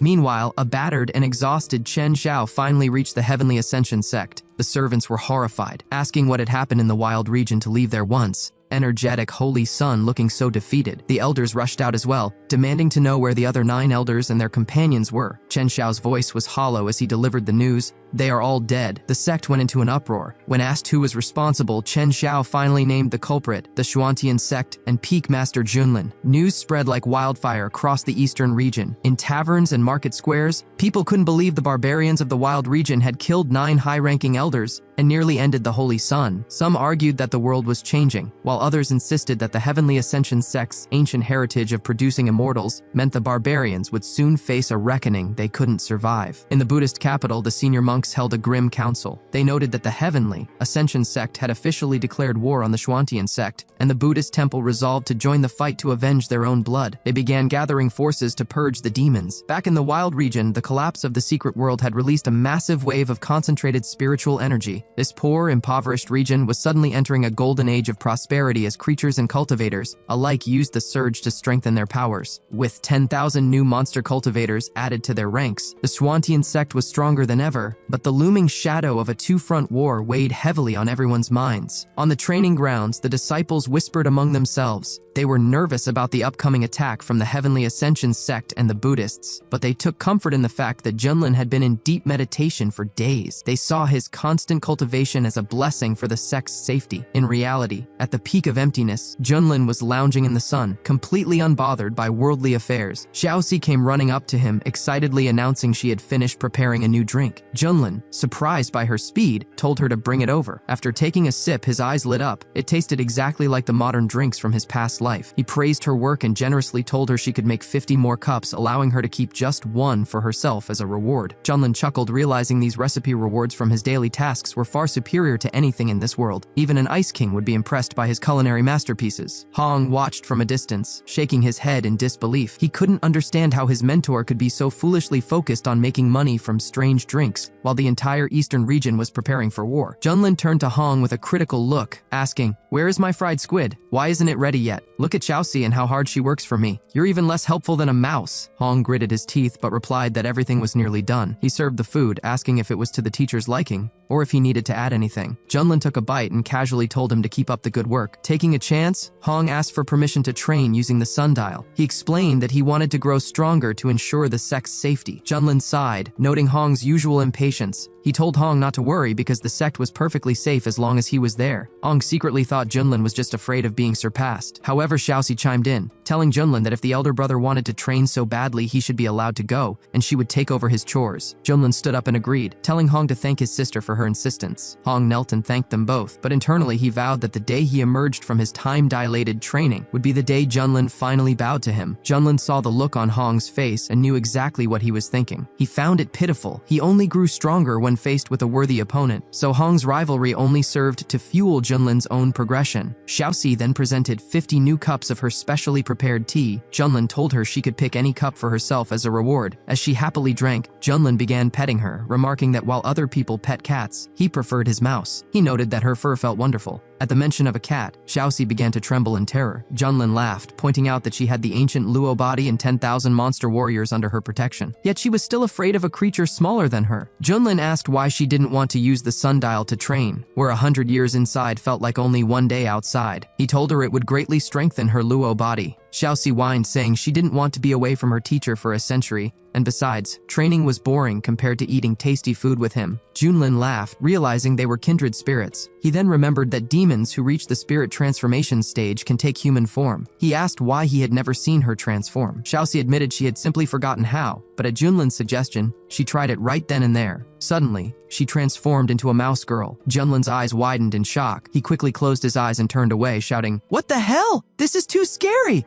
Are you making fun of me?" Xiaoxi felt offended, insisting she had tried her best but could only manage that specific appearance for now. Junlin told her to change back immediately. However, after a few moments, Xiaoxi admitted she had forgotten how to turn back into a mouse. Junlin groaned, asking if she was a mouse or a pig. Xiaoxi begged him not to be angry and promised she would figure it out soon. She asked if he wanted to keep petting her in this form, but Junlin flatly refused, saying he just wanted some peace and quiet. Xiaoxi ran to a pool of water to look at her reflection, thinking to herself that she actually looked quite cute. Meanwhile, at the border between the wild region and the spiritual region, a massive fleet of ships from the Heavenly Ascension sect was approaching. One of the passengers remarked that the wrath of the #1 sect in the eastern region was something no one could survive. They were certain the Xuantian sect was doomed, and that Junlin was likely silent with fear. Suddenly, A panicked servant rushed to the young master on the lead ship, reporting that the battle had already begun, and there was fighting occurring outside. The young gentleman was furious at the vague report, threatening to break the servant's neck and throw him into a cesspool unless he explained exactly who was fighting whom. The servant stammered the news. The Heavenly Ascension sect had launched a full-scale invasion of the wild region. The young master emerged from his quarters, a cruel smile on his face. He was overjoyed that the savages who dared to oppose him would finally face their numbered days. He anticipated a massacre that would put the wild region in its place. At the mountain-moving sect, the atmosphere was thick with dread. A massive army was closing in. The elders pleaded with Chief Feng, begging him not to try and be a hero this time. They urged him to run if things grew dire, reminding him that he was the symbol of faith for all local cultivators, and his death would be an irreparable loss for the region. Back at the Xuantian sect, the alarm was raised. The disciples scrambled as the cry went out, "The enemy is at the gate!" In the training area, Zhao emerged from his long seclusion. Despite 500 years of objective time within the sundial, he felt he was still just short of achieving the fusion stage. Realizing that isolation alone wasn't enough for a breakthrough, Su reminded him that without the pills and techniques provided by Junlin, he wouldn't have advanced a single step even in 1,000 years. Just then, the sect leader emerged, having successfully broken through to the fusion stage just before the battle. Suddenly, a terrifying shadow appeared within a pillar of fire. The leader gasped, sensing an aura that felt even more powerful than Junlin's. From the flames stepped Hong. Xiao, unaware of Hong's internal change, praised him as a worthy disciple of a great teacher, amazed by his monstrous growth. But Hong snapped, his eyes flashing with demonic arrogance. He didn't just speak, he attacked. When Su tried to intervene, reminding him they were of the same sect, Hong erupted into a chilling laughter. He declared himself the greatest master of the demonic path and a true immortal, mocking them as pathetic ants. He stated that if it weren't for Junlin, he wouldn't have wasted a second in such a place, but that everything had changed now. Su, thinking he had gone mad from training, threatened to complain to Junlin. Hong laughed at the threat. He claimed that, with his current strength, it was a question of who would tame whom. He demanded they hand over the sect's treasures to him rather than wasting them. When Xiao warned him of Junlin's punishment, Hong unleashed a wave of fire that forced them all back. The sect leader was horrified. Even at the fusion stage, he could barely withstand the pressure Hong was radiating. Hong looked at the approaching Heavenly Ascension army as a crowd of insignificant insects. However, he paused, confused as to why the sundial, which he intended to seize, hadn't moved an inch from Junlin's control despite his power. The leader pleaded with Hong, asking why the greatest genius of the sect would stoop to such villainy. Hong, enraged by the lecture, struck the leader with a light blow that sent him reeling, unable to resist. Hong sneered that letting them live was already a great mercy. Just then, the voice of the Heavenly Ascension army boomed over the hills, demanding that Junlin come out and accept his death. Hong flew toward them, eager to test his power, while the Xuantian elders tried desperately to stop him. Meanwhile, at the peak of emptiness, Junlin was calmly sipping milk tea, remarking that this was what made life worth living. Hong, watching from a distance as he flew toward the enemy, was disgusted. He viewed Junlin as a slovenly slob who had simply stumbled upon high blessings and rare resources by luck. Hong vowed that today, all those priceless resources and techniques would finally belong to him. Junlin beamed as he saw Hong emerge, exclaiming how much he had missed his favorite disciple. Hong, however, wasn't in the mood for pleasantries. He pointed toward the chaos outside, mocking Junlin for resting peacefully, while the Heavenly Ascension sect was literally at the gate. Junlin, still holding his tea, seemed genuinely confused, asking if the attack had already started. Hong sneered, realizing Junlin had been hiding behind his soundproof spiritual barrier. He told his mentor to listen to the screams of the enemies calling for his death. When Junlin finally acknowledged the war had begun, Hong made his move. He offered to save Junlin's life, but only if the mentor handed over every treasure and technique he possessed. Junlin acted shocked, asking what Hong was talking about, but Hong told him to stop playing the fool. It was time to a frank conversation. Suddenly, Xiaoxi came running up, carrying a plate of spicy chicken wings she had cooked for Junlin. When she saw Hong, she greeted him warmly, asking if he had finished his seclusion so quickly. Hong recoiled in fear at her appearance. In her mouse girl form, she looked terrifying to him. He wondered what kind of twisted tastes his mentor had to keep such a creature around, thinking the situation was beyond the bounds of common sense. The sect leader and Su arrived at the peak, shouting warnings to Junlin about Hong's betrayal. However, when they saw the girl with the mouse head, they froze in shock. Xiaoxi tried to reassure them, but the leader took a closer look and marveled at Junlin's exquisite and dreamlike taste in disciples. Junlin snapped at them to stop talking nonsense and asked why everyone was so tense. The leader explained that Hong had tried to seize the sundial and attacked his own sect members. Junlin turned to Hong, asking if it was true. Hong didn't deny it, telling Junlin that his death was inevitable anyway and he clearly didn't understand the danger he was in. The leader cursed Hong as a traitor, but Hong countered that they had treated him like a servant for far too long. In a dramatic turn, Junlin covered his face and began to lament, claiming it was all his fault for disregarding his students' feelings. He put on a show of crocodile remorse, asking if Hong could ever forgive him so they could start over as teacher and student. Hong was disgusted, telling Junlin his acting was pathetic. Secretly, the system notified Junlin that he had successfully completed a temporary task, sincere admission of mistake with maximum emotion. For his performance, he received the immortal ruler's technique. Junlin was delighted. The remorse had been a total sham to earn the reward. Xiaoxi, seeing Junlin's depression, decided she needed to drink more milk tea to boost her spiritual power so she could eventually transform into a more appealing human form for her teacher. Meanwhile, Junlin decided to keep teasing Hong. He sat back and asked Xiaoxi to massage his shoulders, which she happily did. The sect leader was confused, wondering if Junlin had developed a split personality from the stress, but Su told him to be quiet. Junlin then turned to Hong and noted that after 200 years in sundial time of seclusion, Hong clearly felt all-powerful. Hong told him to shut up and decide, hand over the treasures and get help, or rot and die. Xiao, misinterpreting Hong's offer of help as a sign of lingering conscience, suggested they might still turn the tide if Junlin agreed. But Junlin just sipped his lemonade and asked Hong if he was really sure he was stronger than his mentor now. Hong boasted that he had surpassed Junlin in every way during his 200 years of training. Just as the Heavenly Ascension fleet reached the soaring peak, an attack was launched from the sky toward Hong. Enraged by the interference, Hong reflected the attack with a single wave of his hand. The reflected beam was so fast it obliterated the very ship that fired it. The surviving soldiers screamed in confusion, demanding to know who did it. Hong was furious that these annoying flies were interrupting his confrontation with Junlin. He decided to deal with the invaders first, knowing Junlin's resources would eventually be his anyway. He flew out to meet the fleet, standing tall and asking what they planned to do now that he had arrived. The senior mentor of the Heavenly Ascension inner sect looked at Hong with disdain, still mistaking his feminine beauty for a woman, and barked that he would teach the impudent girl some manners. He charged forward, ordering Hong to prepare for death. Hong, who never tolerated such disrespect, coolly called the mentor an ungrateful insect and unleashed a wave of fire that instantly incinerated him. Hong then issued a chilling ultimatum. The invaders had half a stick of incense to leave his land or they would all perish. The elders were aghast at his arrogance. They shouted that he couldn't possibly hope to order the first immortal sect of the eastern region, reminding him that even if he had defeated a few, he was now facing hundreds of fusion stage cultivators. They ordered a total offensive, declaring that the Swantian sect must be wiped from the face of the earth. Hong didn't blink. Since you refuse to leave on good terms, he declared, I will arrange a bloodbath. He unleashed the soul-devouring flame, summoning a ghastly army of spirits and green skulls from another world. Before the fusion stage mentors could even trade blows, a third of their forces were wiped out. The battlefield was soon filled with the screams of those being devoured by the locust-like spirits and hellfire. Just then, the monks of the floating Buddha temple arrived to reinforce the Heavenly Ascension sect. Hong mocked them as more suicides joining the pile. The wisdom master of the temple was horrified. The reports claimed Junlin's disciple was only at the spirit transformation stage, yet the chaos before him was beyond anything he had imagined. He realized that if the disciple was this strong, Junlin himself must be a nightmare. Knowing there was no retreat, the monks launched a combined holy attack. Hong countered them with a surge of demonic mana, sneering at the lying bald monks. To the monks' horror, their sacred seals couldn't extinguish Hong's strange fire. One young monk, seeing Hong approaching like a devil, begged for his life, but Hong was ruthless. With one devastating blow, he annihilated the monks' front line and their army of 10,000 disciples. The elder monk, shaking with fury, called Hong a demon and unleashed a massive Buddha palm attack, claiming Buddha would never forgive him. Hong retorted that even if Buddha himself appeared, he would crush him into dust. He met the palm head-on with an explosion of fire that reduced the monk's attack to ash. Back at the sect, the leaders were paralyzed with awe and fear. The sect leader told Junlin that Hong's talent was so terrifyingly great that the Swantian sect was likely too small to hold such a formidable deity. Xiao suggested it was better to give Hong whatever he wanted rather than try to oppose him. Even Xiaoxi cheered for her big brother, thrilled by his overwhelming power. Junlin, still calmly observing, decided to use his eye of insight to see exactly how far Hong had come. He was surprised to see that Hong was only half a step away from the transition stage. Junlin realized why Hong finally had the confidence to challenge him. He decided to let Hong finish off the pests first before dealing with him. Suddenly, the atmosphere shifted as a strange, overwhelming mana gathered in the sky. The surviving invaders began to cheer and bow, shouting that their venerable mentors, the true powerhouses of the sect, had finally arrived. The sect leader looked toward the horizon in absolute terror. "Mentors," he whispered. Arriving on the battlefield were 18 legendary cultivators, each at the Great Transition stage. This was the true, terrifying military might of the Eastern region's #1 immortal sect. These 18 mentors were the stuff of nightmares. Legends told of how they once joined forces to crush the North Sea Demon Emperor and dismantle the Southern Annihilation Church. They bore the title of the invincible immortals of the Eastern region. The leader feared that the Swantian sect was truly destined to fall today. Junlin, however, simply made a surprised sound, musing that while Hong was half a step away, seeing 18 masters at the actual Great Transition stage was far more tempting. The spiritual Wind Master, one of the 18, looked down at the retreating survivors and spat. "Useless cowards! You have dishonored the Heavenly Ascension name." Master Golden Snake agreed, fuming that the strongest sect in the region was being humiliated by a girl. She noted that if they hadn't come personally, the sect would have become the laughingstock of the entire world. Hong looked up at these legends with cold eyes. "Who the hell are you?" he demanded. "How dare you speak so insolently about me?" Master Golden Snake was outraged by the boy's tone, but the chief elder told her not to waste energy on someone already doomed. He mocked Hong as a half-baked cultivator who thought a mere half-step into the transition stage was enough to stop them. The second elder added that Junlin was clearly overconfident, sending a disciple to do a man's job. The third elder sneered, promising to put the disciple to death first so Junlin could watch from his hiding place as pain pierced his heart. Hong shouted for them to get lost, declaring he had nothing to do with Junlin's reputation. The elder laughed at what he perceived as touching affection between teacher and student. He vowed to grab Hong, disfigure his face, and tear out his tongue. The elders launched a simultaneous assault. The chief elder unleashed the celestial palm of azure birds, a technique that had claimed thousands of souls. The second elder boasted he could defeat 10 of Hong's kind with a single hand, while the third elder prepared his blade for a sacrificial rite, hoping Hong's blood would awaken the true spirit of his sword. Hong laughed in their faces. "A sacrifice to the sword? Let me show you what real hell looks like." He planned to crush these insects and then force Junlin to finally stop hiding his true strength. Hong summoned a giant fire hand, effortlessly repelling the elders' vile and weak attacks. The elders were stunned. They found it impossible that someone a half step behind them could stop the azure bird palm, which had absorbed the soul of an ancient demon. But Hong didn't slow down. He continued to press the attack, his demonic flames splitting the firmament and burning the very souls of their swords. Onlookers watched in disbelief. One warrior noted that despite the power gap, Hong was pushing back 3 great transition elders simultaneously. The Golden Snake mentor realized that a genius this rare, born in such an abandoned land, was far too dangerous to be left alive. They signaled for a total coordinated strike, with one elder immediately unleashing the great obelisk palm to crush Hong once and for all. The second elder unleashed the star-reaching hand, while the third elder countered with the dragon-suppressing combat style, both pouring their immense energy into a final strike. Hong, however, remained completely unintimidated. He responded with the blazing dragon fire, a technique so terrifyingly refined that it seemed to glide through the air like silk, slicing through the elders' combined attacks and finishing them with ease. From the ground, the sect leader watched with bated breath, stunned that Hong could hold his own against so many elites. However, Junlin's observant eye noticed a shift. He remarked that Hong's flames were beginning to flicker. He was reaching his physical limit. If he didn't dodge the next wave, he risked being cut in two. Hong, treating the danger as mere light training, ignored the fatigue and summoned the hellfire-destroying flame. A massive crimson dragon erupted from the blaze, its teeth tearing through the enemy's formation as it absorbed their spiritual energy. Hong mocked them openly. "Is this all the Heavenly Ascension sect can do? You should rename yourselves the Useless Sect." The 15 remaining mentors were in a state of shock. They had never seen a flame that could consume their techniques so effectively. One of the elders cried out that it was impossible for one person to hold them back, while the old witch of the group, the Fear Elder, shouted that they were blind. She claimed this was a forbidden demonic technique and that Hong had to be destroyed before he became a global disaster. Hong addressed her directly, calling her an old witch and challenging her to a one-on-one fight. He even offered to let her strike 3 times first so she wouldn't complain about him bullying an old woman. Infuriated, she vowed to rip his mouth open. The other elders agreed that if Hong lived another 100 years, he would become the greatest threat the Eastern region had ever seen. They decided to strike simultaneously, using their strongest clan techniques to obliterate his body and soul. Hong was fuming. He blamed Junlin for the situation, thinking that if the mentor had just handed over his treasures earlier, Hong would have the strength to end this. He couldn't believe the Heavenly Ascension sect had sent 18 great transition masters to hunt a sparrow like the Swantian sect. Suddenly, the chief elder caught Hong off guard with a Heavenly Lord strike. The blow was so fast and heavy quickly that Hong couldn't react in time, crashing into the ground with a deafening thud. Xiaoxi cried out in fear, asking if her big brother was okay. Junlin, however, walked over and teased him. "You were so confident you could win," Junlin remarked. "Why are you lying there like a beaten dog? I'm truly disappointed." Hong spat out blood and cursed his master, telling him that while Hong might at least escape, Junlin was destined to die here. But escape became impossible a moment later. The mentors activated a massive glowing mechanism in the sky, the spatial compass. The sect leader recognized it immediately and paled. Xiao reminded them of the ancient chronicles 300 years ago. During the Northern Sea calamity, Elder's spiritual wind used this compass to evaporate a third of the ocean and seal an ancient demon god. The space was now locked. There was no way out. Hong grew desperate, refusing to believe he would die alongside these worthless sect members. Yet, as the sky turned a blinding white and the pressure of the compass increased, the leader looked over and was baffled. He asked, "Why is junior brother Junlin still so calm?" Hong started shouting at him, complaining that while everyone was fighting for their lives, his mentor was just sitting there eating. Junlin looked at the food and told the girl she really had a talent for cooking, adding that next time he wanted to try a honey-flavored version. When she asked if there really would be a next time, Junlin promised her there would be and finally stepped out to face the elders. The elders noticed Junlin and remarked that he had finally decided to show up. Junlin told them he realized they had teamed up against his student, which he felt was unfair, so as his teacher, he was required to step in and protect him. Hearing this only made Hong more frustrated. The elders declared that Junlin's time was up and threatened to completely finish him off. The old woman was also surprised to see Junlin, noting that while reports said he was only at the fusion stage, the fact that his student was so powerful suggested he was much more dangerous than they thought. The elders gathered their strength and charged at him together,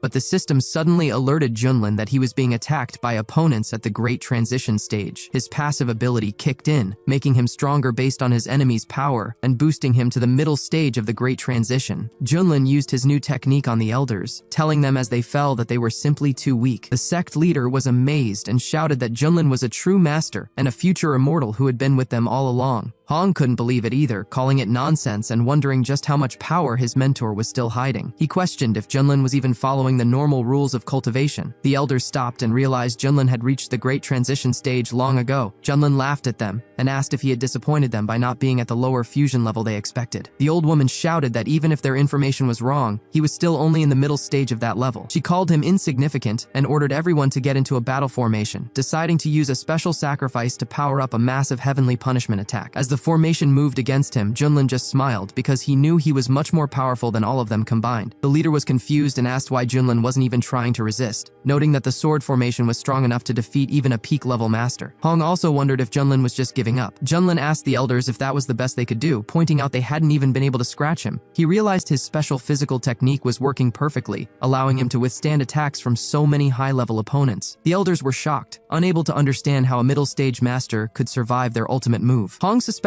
that Junlin had a secret advantage hidden away and decided he needed to take it for himself. One of the elders approached Junlin and realized he wasn't a normal cultivator at all. He asked who Junlin really was, but Junlin transformed into a true warrior and told the man that he didn't need to answer someone who was about to be finished. Immediately launching his own attack, Junlin didn't waste any time and moved directly into action. With a single precise strike, he finished the first elder. He didn't slow down, moving through the other leaders and clearing them from the battlefield one by one. One of the remaining elders panicked, calling out for the Great Elder to save them because Junlin was simply too fast. Junlin unleashed flames from his hands, targeting the remaining attackers to stop them permanently. Just as he was about to deliver a final explosive blow, the strongest warrior and chief elder of the clan stepped in to block him. The surviving members were relieved and thanked the Great Elder for stepping in. Even though the impact was incredibly heavy, the Great Elder managed to stay standing. Junlin laughed, challenged by the resistance, and wondered how much longer the man could hold out. The Great Elder realized that even though he specialized in body refinement and used a beast imprint for extra strength, Junlin's strike had nearly broken him. He knew he wouldn't survive a second hit. Junlin noticed the old woman was still standing and joked that she seemed to want to join the fight as well. She expressed her disbelief that Junlin could handle the combined power of 3 peak-level masters. One of the elders then launched a chaotic destruction attack, while the strongest leader prepared another technique, confident they could finally overwhelm him. At that moment, Junlin's system alerted him that he was facing opponents at the late stage of the Great Transition. His passive ability triggered again, boosting his power all the way to the peak of the Great Transition stage. The elders were horrified as they felt his energy multiply, realizing their information was completely wrong. They saw that Junlin was actually a peak-level master and that their previous efforts had been useless. Junlin told them that since they had shared such wonderful attacks with him, it was only fair that he returned the favor. The old woman realized they were out of options and suggested they activate the sect's forbidden secret art. The other elder elder agreed, stating that the honor of their sect was on the line and they couldn't afford to lose. He told Junlin he should feel honored that they were using a technique created by the sect's founders, the legendary Dao imprint. He explained that this exclusive art would temporarily give them power nearly equal to the immortal realm, making Junlin's defeat certain. Hong recognized the mystery and power of the technique, comparing it to the elite arts he had seen in the central regions. The sect leader was also terrified, warning Junlin to be careful because of the legendary reputation of the feathered immortal sect's ultimate moves. As the secret art took effect, the great elder felt his body surge with limitless power. However, another elder reminded him that they had very little time, because the technique was extremely draining, and there was no going back. They declared that as long as they could destroy the sect, they were willing to damage their own spiritual foundations. With that, they unleashed a massive, destructive final attack. Junlin watched the chaos and remarked that things were finally getting interesting before summoning his massive heavenly emperor manifestation. Standing over them, he called them nothing but ants, and ordered them to kneel, instantly forcing them all to the ground. Hong was completely stunned. Recognizing this as the same powerful manifestation from the secret realm, he felt the pressure was even more terrifying than the ancient beings from the abyss. The elders were shocked by the divine art because they had never witnessed anything like it. Junlin told them to pay attention because the real conflict was just beginning. The old woman tried to stay firm, asking if he was trying to scare her after all she had seen, but Junlin simply smiled. He used a finger technique that seemed to cut through the sky and move toward her with incredible speed. Seeing this, the other elders began shouting for everyone to run, convinced that Junlin was a reborn monster from the void and that their only hope for survival was to escape. Junlin explained that his technique for destroying reincarnation was specifically designed for people like them, jokingly adding that they didn't need to thank him for finishing them off for free. He moved through them like a steamroller, ignoring their cries for help. The elders were horrified, witnessing him physically overpower a high-level master with his bare hands. As they tried to flee in terror, Junlin caught them and asked if they really thought they could get away. They cursed him, calling him a demon, and claiming the spiritual world would never forgive him for the rise of such a monster in the wasteland. Junlin showed no mercy, finishing them permanently. He noted that while his highest divine art was effective, it certainly drained his energy. He then decided it was time to address his rebellious disciple. As Junlin slowly landed and looked Hong in the eyes, Hong realized his situation was hopeless. The atmosphere shifted quickly as the rest of the sect approached. Zhao was thrilled, calling Junlin the boss and offering to be his assistant. Su jumped in as well, telling Junlin he had worked hard and offering him a shoulder massage. The sect leader admitted that this fight had finally shown everyone his true strength and asked how much longer he had planned to keep them in the dark. Junlin advised them all to stay humble, claiming that a true expert never brags. Hong watched the praise and felt disgusted, realizing he might never get rid of his mentor. He couldn't believe that Junlin, who possessed peak-level strength, was still pretending to be at a much lower realm. Junlin noticed Hong was still there and asked the sect leader if he would mind if he ground the traitor into a paste to fertilize his phoenix tree. When the leader agreed that it sounded like a solid plan, Hong immediately fell to his knees. Hong begged for mercy, promising to make up for what he had done if the mentor gave him one more chance. Junlin teased him, asking what happened to the cool attitude he had earlier. Hong admitted he had been arrogant and short-sighted. Junlin then gave him a unique punishment. He ordered Hong to start disciplining himself with his own hands and said he would tell him when to stop. Though shocked by the embarrassing order, Hong didn't hesitate and immediately began to carry out the punishment. Junlin realized that despite Hong's difficult and twisted personality, his potential was truly limitless. He believed that if he could guide him properly, Hong might eventually be capable of establishing and leading his own sect. The sect leader stepped forward, noting that while betraying the sect usually resulted in a permanent end, Hong had ultimately helped defend the Xuantian sect, meaning redemption was possible. He suggested sending Hong to the back mountains to reflect on his actions. Junlin agreed, stating that while he would spare Hong's life, punishment was still necessary. He ordered Hong to go to the mountains and think deeply about his mistakes. Hong, whose face was already quite swollen from his self-imposed discipline, bowed respectfully and hurried away to the back mountain. The leader remarked to Junlin that his students certainly kept things interesting, noting that only Junlin seemed capable of keeping someone so powerful in check. He admitted that without Junlin, Hong wouldn't even acknowledge the rest of them. The leader added that, realistically, the sect should be grateful such a talent stayed at all, and it was entirely thanks to Junlin. Junlin took the blame for not managing Hong better, but told them not to worry, promising to raise him correctly from now on. In truth, Junlin secretly enjoyed watching Hong struggle to hide his anger behind a forced smile. Finding the entertainment priceless, Junlin then returned to his hammock and told Zhaoxi that he was hungry for some hot cutlets. The little mouse happily agreed and got to work. Meanwhile, in the back mountains, Hong was stewing in his frustration. He told himself that a master couldn't stay lucky forever and vowed that if he trained hard enough, he would eventually surpass even the peak of the Great Transition stage and reach the highest possible realms. News of the battle continued to send shockwaves through the eastern region. In the demon Buddhist state, people were in disbelief that Junlin was actually a great transition master who had single-handedly eliminated all 18 elders of the feathered immortal sect. One person lamented the loss of the million-strong army, while a monk labeled Junlin a bloodthirsty demon, calling for divine punishment to find him. Junlin had officially become the most wanted man in the entire eastern domain. In the province of spirits, a warrior shouted in surprise that the barbarian from the wastelands had not only survived, but had finished off an entire elite army. He felt relieved that he hadn't joined the fight that day, knowing he would have surely met his end. To calm his nerves, he barked orders at his servants to bring him more entertainment, clearly shaken by the news. Back at the feathered immortal sect, the young master asked his servant if the reports were truly accurate. The servant confirmed that the entire eastern region was talking about their crushing defeat. The young master couldn't handle the humiliation, shouting that Junlin was a master schemer who had hidden his true power just to toy with them. He realized that while he had been proud of reaching the body integration realm, thinking he could finally compete, it had all been a delusion compared to Junlin's true level. Elder Mu urged the young master not to lose hope, suggesting that the white-haired rival was likely an ancient monster who had lived for thousands of years. He pointed out that while the great transition stage might be the peak for their enemy, it was only the beginning for the young master. The master agreed, declaring his intent to ascend. He hugged Elder Mu and ordered him to notify the leadership immediately that he intended to awaken the Supreme Yang treasure ahead of schedule. Elder Mu was shocked and tried to talk him out of it, but the master was firm, stating that his only goal was power. He believed the solar true flame was his destiny, and that he would be reborn through it. Elder Mu eventually agreed to make the report. The master remained consumed by frustration, even seeing his rival in his dreams and vowing to finish him off the next time they met. 3 months later, Junlin was relaxing on a misty peak and asked Hong for a glass of 1982 Lafite. Hong quickly served the wine, though he was secretly annoyed, wondering when Junlin would stop acting so strangely. Just then, Junlin's system notified him that the daily check-in was updated. To his surprise, the system announced he had hit the jackpot and won an ultimate mount. Junlin jumped up in excitement, demanding to know what kind of creature it was. The system explained that although the mount was currently small, it was already at the great transition level. It was an ancient divine beast known as a kunpeng, a legendary creature with unlimited potential that could fly through the clouds and swim through the seas with ease. Junlin was thrilled, realizing this was the dream mount of every top-tier master. Hong watched Junlin's face, feeling incredibly frustrated and confused by how his mentor always seemed to have such amazing luck. Suddenly, Jiaoxi arrived with an invitation from the sect leader. It was an invite to a banquet hosted by the Zhu clan in the Spirit Province. Junlin noted that the Zhu clan's ancestors had recently reached a new level of power that had shocked the eastern domain. He suspected the invitation was a way for the clan to test his strength and show off their own dominance. Hong pointed out that the Zhu clan ancestor was now a pseudo-immortal, someone nearly as strong as a true immortal and far beyond a normal master. Given how many enemies their sect had made lately, Hong warned that the banquet could be very dangerous. Junlin, however, wasn't worried. He saw it as a perfect opportunity to show off his new mount and deal with any problems that came his way. The system immediately launched a new quest, tasking Junlin with attending the banquet on his new steed and successfully shocking the crowd to earn a special reward. Junlin told the system he was ready and eager to do a great job, while the others asked when they would be leaving. Junlin wasted no time and told them they were leaving right that second. Hong couldn't help but wonder why his mentor felt so confident, but Junlin decided to show him exactly why by snapping his fingers. Suddenly, the sky began to shake and a massive wind picked up. Animals nearby sensed the danger and began to act strangely, while the people in the sect panicked, wondering if they were being attacked again. The sect leader realized that a great supreme beast at the transition level was approaching, but he couldn't figure out where it had come from. Fearing it might be an attack from the feathered immortal sect, he ordered everyone to immediately activate the sect's protective array. Hong was stunned by the chaos, and Xiaoxi was so terrified she screamed that a monster was coming. Junlin, however, watched with a satisfied smile, noting that this was only the creature's juvenile form. He knew that if this kunpeng reached its full growth, even the 18 elders he had faced before wouldn't stand a chance. If a beast of that caliber actually attacked, the sect would be wiped out instantly. Junlin turned to Hong and asked if he liked what he saw, but Hong was too shocked to answer, wondering if his mentor had finally lost his mind. Junlin rose into the air to meet the creature, and Hong shouted after him, worried he was trying to get them all finished. But as the creature's true body came into view, the skeptics were silenced. Junlin gently patted the beast and called it a good boy, deciding right then that they would be partners. The leader was speechless, asking if Junlin had really tamed such a beast with a single gesture. One of the elders suggested that the beast likely already knew him. Su pointed out that the creature perfectly matched the descriptions of the mythical kunpeng from ancient texts. The leader recalled that a fully grown kunpeng could supposedly eat planets and travel across the multiverse, though this one was much smaller than the legend suggested. They realized it was likely still a baby, and its future power was beyond imagination. Junlin told everyone to calm down and explained that the beast was simply his new mount. The leader was amazed, claiming that Junlin must be blessed by fate itself. Hong was boiling with resentment. He couldn't understand why a lazy slacker like Junlin received such blessings, while he, a dedicated cultivator who worked tirelessly, was forced to serve at his feet. Junlin told the sect leader they were ready to go and that there was no need to worry. Still, Junlin felt like something was missing. With a few quick hand gestures, he used his techniques to materialize his entire house directly onto the back of the kunpeng. He shouted that it was perfect and invited everyone to get on. Xiaoxi happily followed the order and told her big brother Hong that their master was calling for them. Hong followed, though though he was fuming. He admitted to himself that fate might favor the strong for now, but he refused to be a pawn forever. He vowed to wait for the perfect moment to steal Junlin's luck and make it his own. As the group set off, the sect leader asked one final time if Junlin would truly be okay at the Zhu clan banquet, reminding him that their ancestor was a powerful pseudo-immortal. Su told the leader that he was worrying far too much, pointing out that Junlin had never really needed their protection. Xiao agreed, jokingly adding that they should actually be grateful if he didn't just cause total chaos. The leader noted that while the Zhu clan thought they could push the Swantian sect around, they were about to realize that a tiger was walking right to their doorstep. He suspected they might soon regret sending that invitation. In the Spirit Province, the floating island of the Zhu clan was buzzing with activity. Residents and guests from various noble families were arriving for the ceremony. Word had spread that the Zhu ancestor had reached the level of a pseudo-immortal, and the aristocrats were flocking to show their respect. It was a massive stage, and as they say, a big stage needs a big audience. At the main residence, guests shouted their congratulations to the Zhu ancestor, wishing him divine protection for the next 300,000 years. They whispered that if he managed to become a true immortal, he could live for over 1,000,000 years. Young Master Zhu told the guests they were flattering him too much, but promised that the Zhu clan would always look after its allies. When asked if the Shuantian sect had been invited, the young master confirmed they had. However, he doubted they would actually dare to show up. He warned that if they sent some random messenger just to brush them off, they wouldn't even be allowed through the gates. An elder asked what would happen if Junlin himself arrived, and the young master replied that it would finally be an opportunity to show everyone the true power of the Zhu clan. The elders and guests chatted about how even an honorable person like Junlin would have to be humble and offer a toast to young Master Zhu. They laughed, noting that since the Zhu ancestor was now a pseudo-immortal, no matter how powerful other masters were, they couldn't compare. Suddenly, the crowd looked up at the sky in total shock, asking what was approaching. High above, Junlin was flying in on his new mount, with his entire house built right on top of it. The villagers were stunned, recognizing the creature as a Kunpeng, an ancient divine beast that was thought to have disappeared from the world long ago. The guests were amazed, with some suggesting that the appearance of a Kunpeng was a lucky omen for the feast. They assumed that only someone with incredible connections, like the Zhu ancestor, could bring such a divine being to the event. Young Master Zhu, trying to save face and play along, claimed the arrival was a guest with close ties to their ancestors. He even made up a story about how his parents had welcomed this figure when he was born. Though he claimed they eventually lost touch, the guests were impressed, thinking the Zhu family's status was even higher than they had imagined. In reality, no one actually knew who the mysterious figure was since they hadn't seen him before. They admired the courage of this friend who had traveled thousands of miles to attend. Junlin's arrival caused a stir, and many began to believe the rumors that the Shuantian sect was truly an ancient and powerful order, clearing away any previous doubts they had held. One of the guests marveled at the sight of the Kunpeng, wondering what true power lay hidden within its depths. The young master of the Zhu family watched intently, claiming that the creature's appearance revealed the true status of its owner. The people around him praised the young master, calling him the best of them all and their true leader. He cautioned everyone to think carefully before they acted, but a guest admitted that nobody really understood who this newcomer was, or what he was capable of. The master noted that the newcomer certainly had a lot of nerve to show up so boldly. Suddenly, the ancestor of the Zhu family made his entrance. He admitted he hadn't expected someone from the Shuantian sect to be the one controlling a legendary Kunpeng. As he looked at the divine beast, he thought about how beneficial it would be for his family if such a creature were on their side. In fact, if he weren't worried about the Shuantian sect's recent reputation and the other powerful figures nearby, he might have already tried to take it by force. He addressed the group, stating that the arrival of such a magnificent beast truly brought a new breath of life to the Zhu family. At that moment, the system notified Junlin that he had successfully completed his task. As a reward, the effectiveness of his abilities and methods would increase his training speed by 30 times. Junlin mused that while the reward was helpful, it was also good to see that his grand entrance had earned him some respect from the Zhu family. He formally expressed the well wishes of the Shuantian sect, hoping the ancestor would successfully navigate any future challenges. The ancestor invited them into the house, noting that while the monks usually viewed him as an old demon, he saw that Junlin was quite different from the enemies he had faced before. The other guests observed Junlin, whispering that despite his young and non-threatening appearance, he was actually quite charming. He didn't look at all like the legendary enemy they had expected. Xiaoxi sat down at the banquet table, excited by the massive spread of delicious food, and invited Hong to join her. Junlin told her to go ahead and eat as much as she wanted. She checked if it was really okay, and once confirmed, she didn't hold back. However, the young master of the Zhu family approached them to introduce himself. Junlin wondered if they were actually meant to be friendly. The master explained that he was the youngest son and a direct descendant of the Zhu family ancestor. Junlin, completely unimpressed, just casually picked his nose while the master was talking. The young master told him it wasn't too late to get to know him, but Junlin dismissively called the introduction nonsense. The young master doubled down, reminding Junlin that as the heir to the family, his ancestor was the head of the entire wasteland. He asked Junlin how he dared to be so bold and wondered why he wasn't showing showing more respect. Hong watched the exchange, knowing that Junlin had already defeated the Holy Sun who could transform into a heavenly being. He realized that no matter how hard this young master tried, he couldn't compare to someone of Junlin's caliber. Despite this, the young master remained overconfident. He believed his charms could attract any girl's attention and hoped to eventually use that influence to get close to the master. The young gentleman approached Hong and, calling him a beauty, asked if he liked flowers. Hong realized this guy was completely clueless. In the central regions, those specific flowers were valuable materials for potions that boosted spiritual power, yet here they were being used as simple decorations in vases. To Hong, the ignorance was almost funny. The young master continued his flirting, referring to Hong as a red fairy and asking why he didn't seem interested in the gift. Hong flatly replied that he shouldn't be called a fairy because he was actually a man. The young master laughed it off, claiming the red fairy was quite witty. He even suggested they go to a private room to exchange experiences on how to improve their skills. Getting fed up, Hong turned around and unleashed a burst of flames just for show. The crowd was startled, wondering what kind of spectacle they were witnessing. The young master was stunned, feeling a terrifying pressure coming from the red silhouette in front of him. Even the power of a pseudo-immortal like the Zhu ancestor seemed small compared to the aura Hong was projecting. Realizing he was in over his head,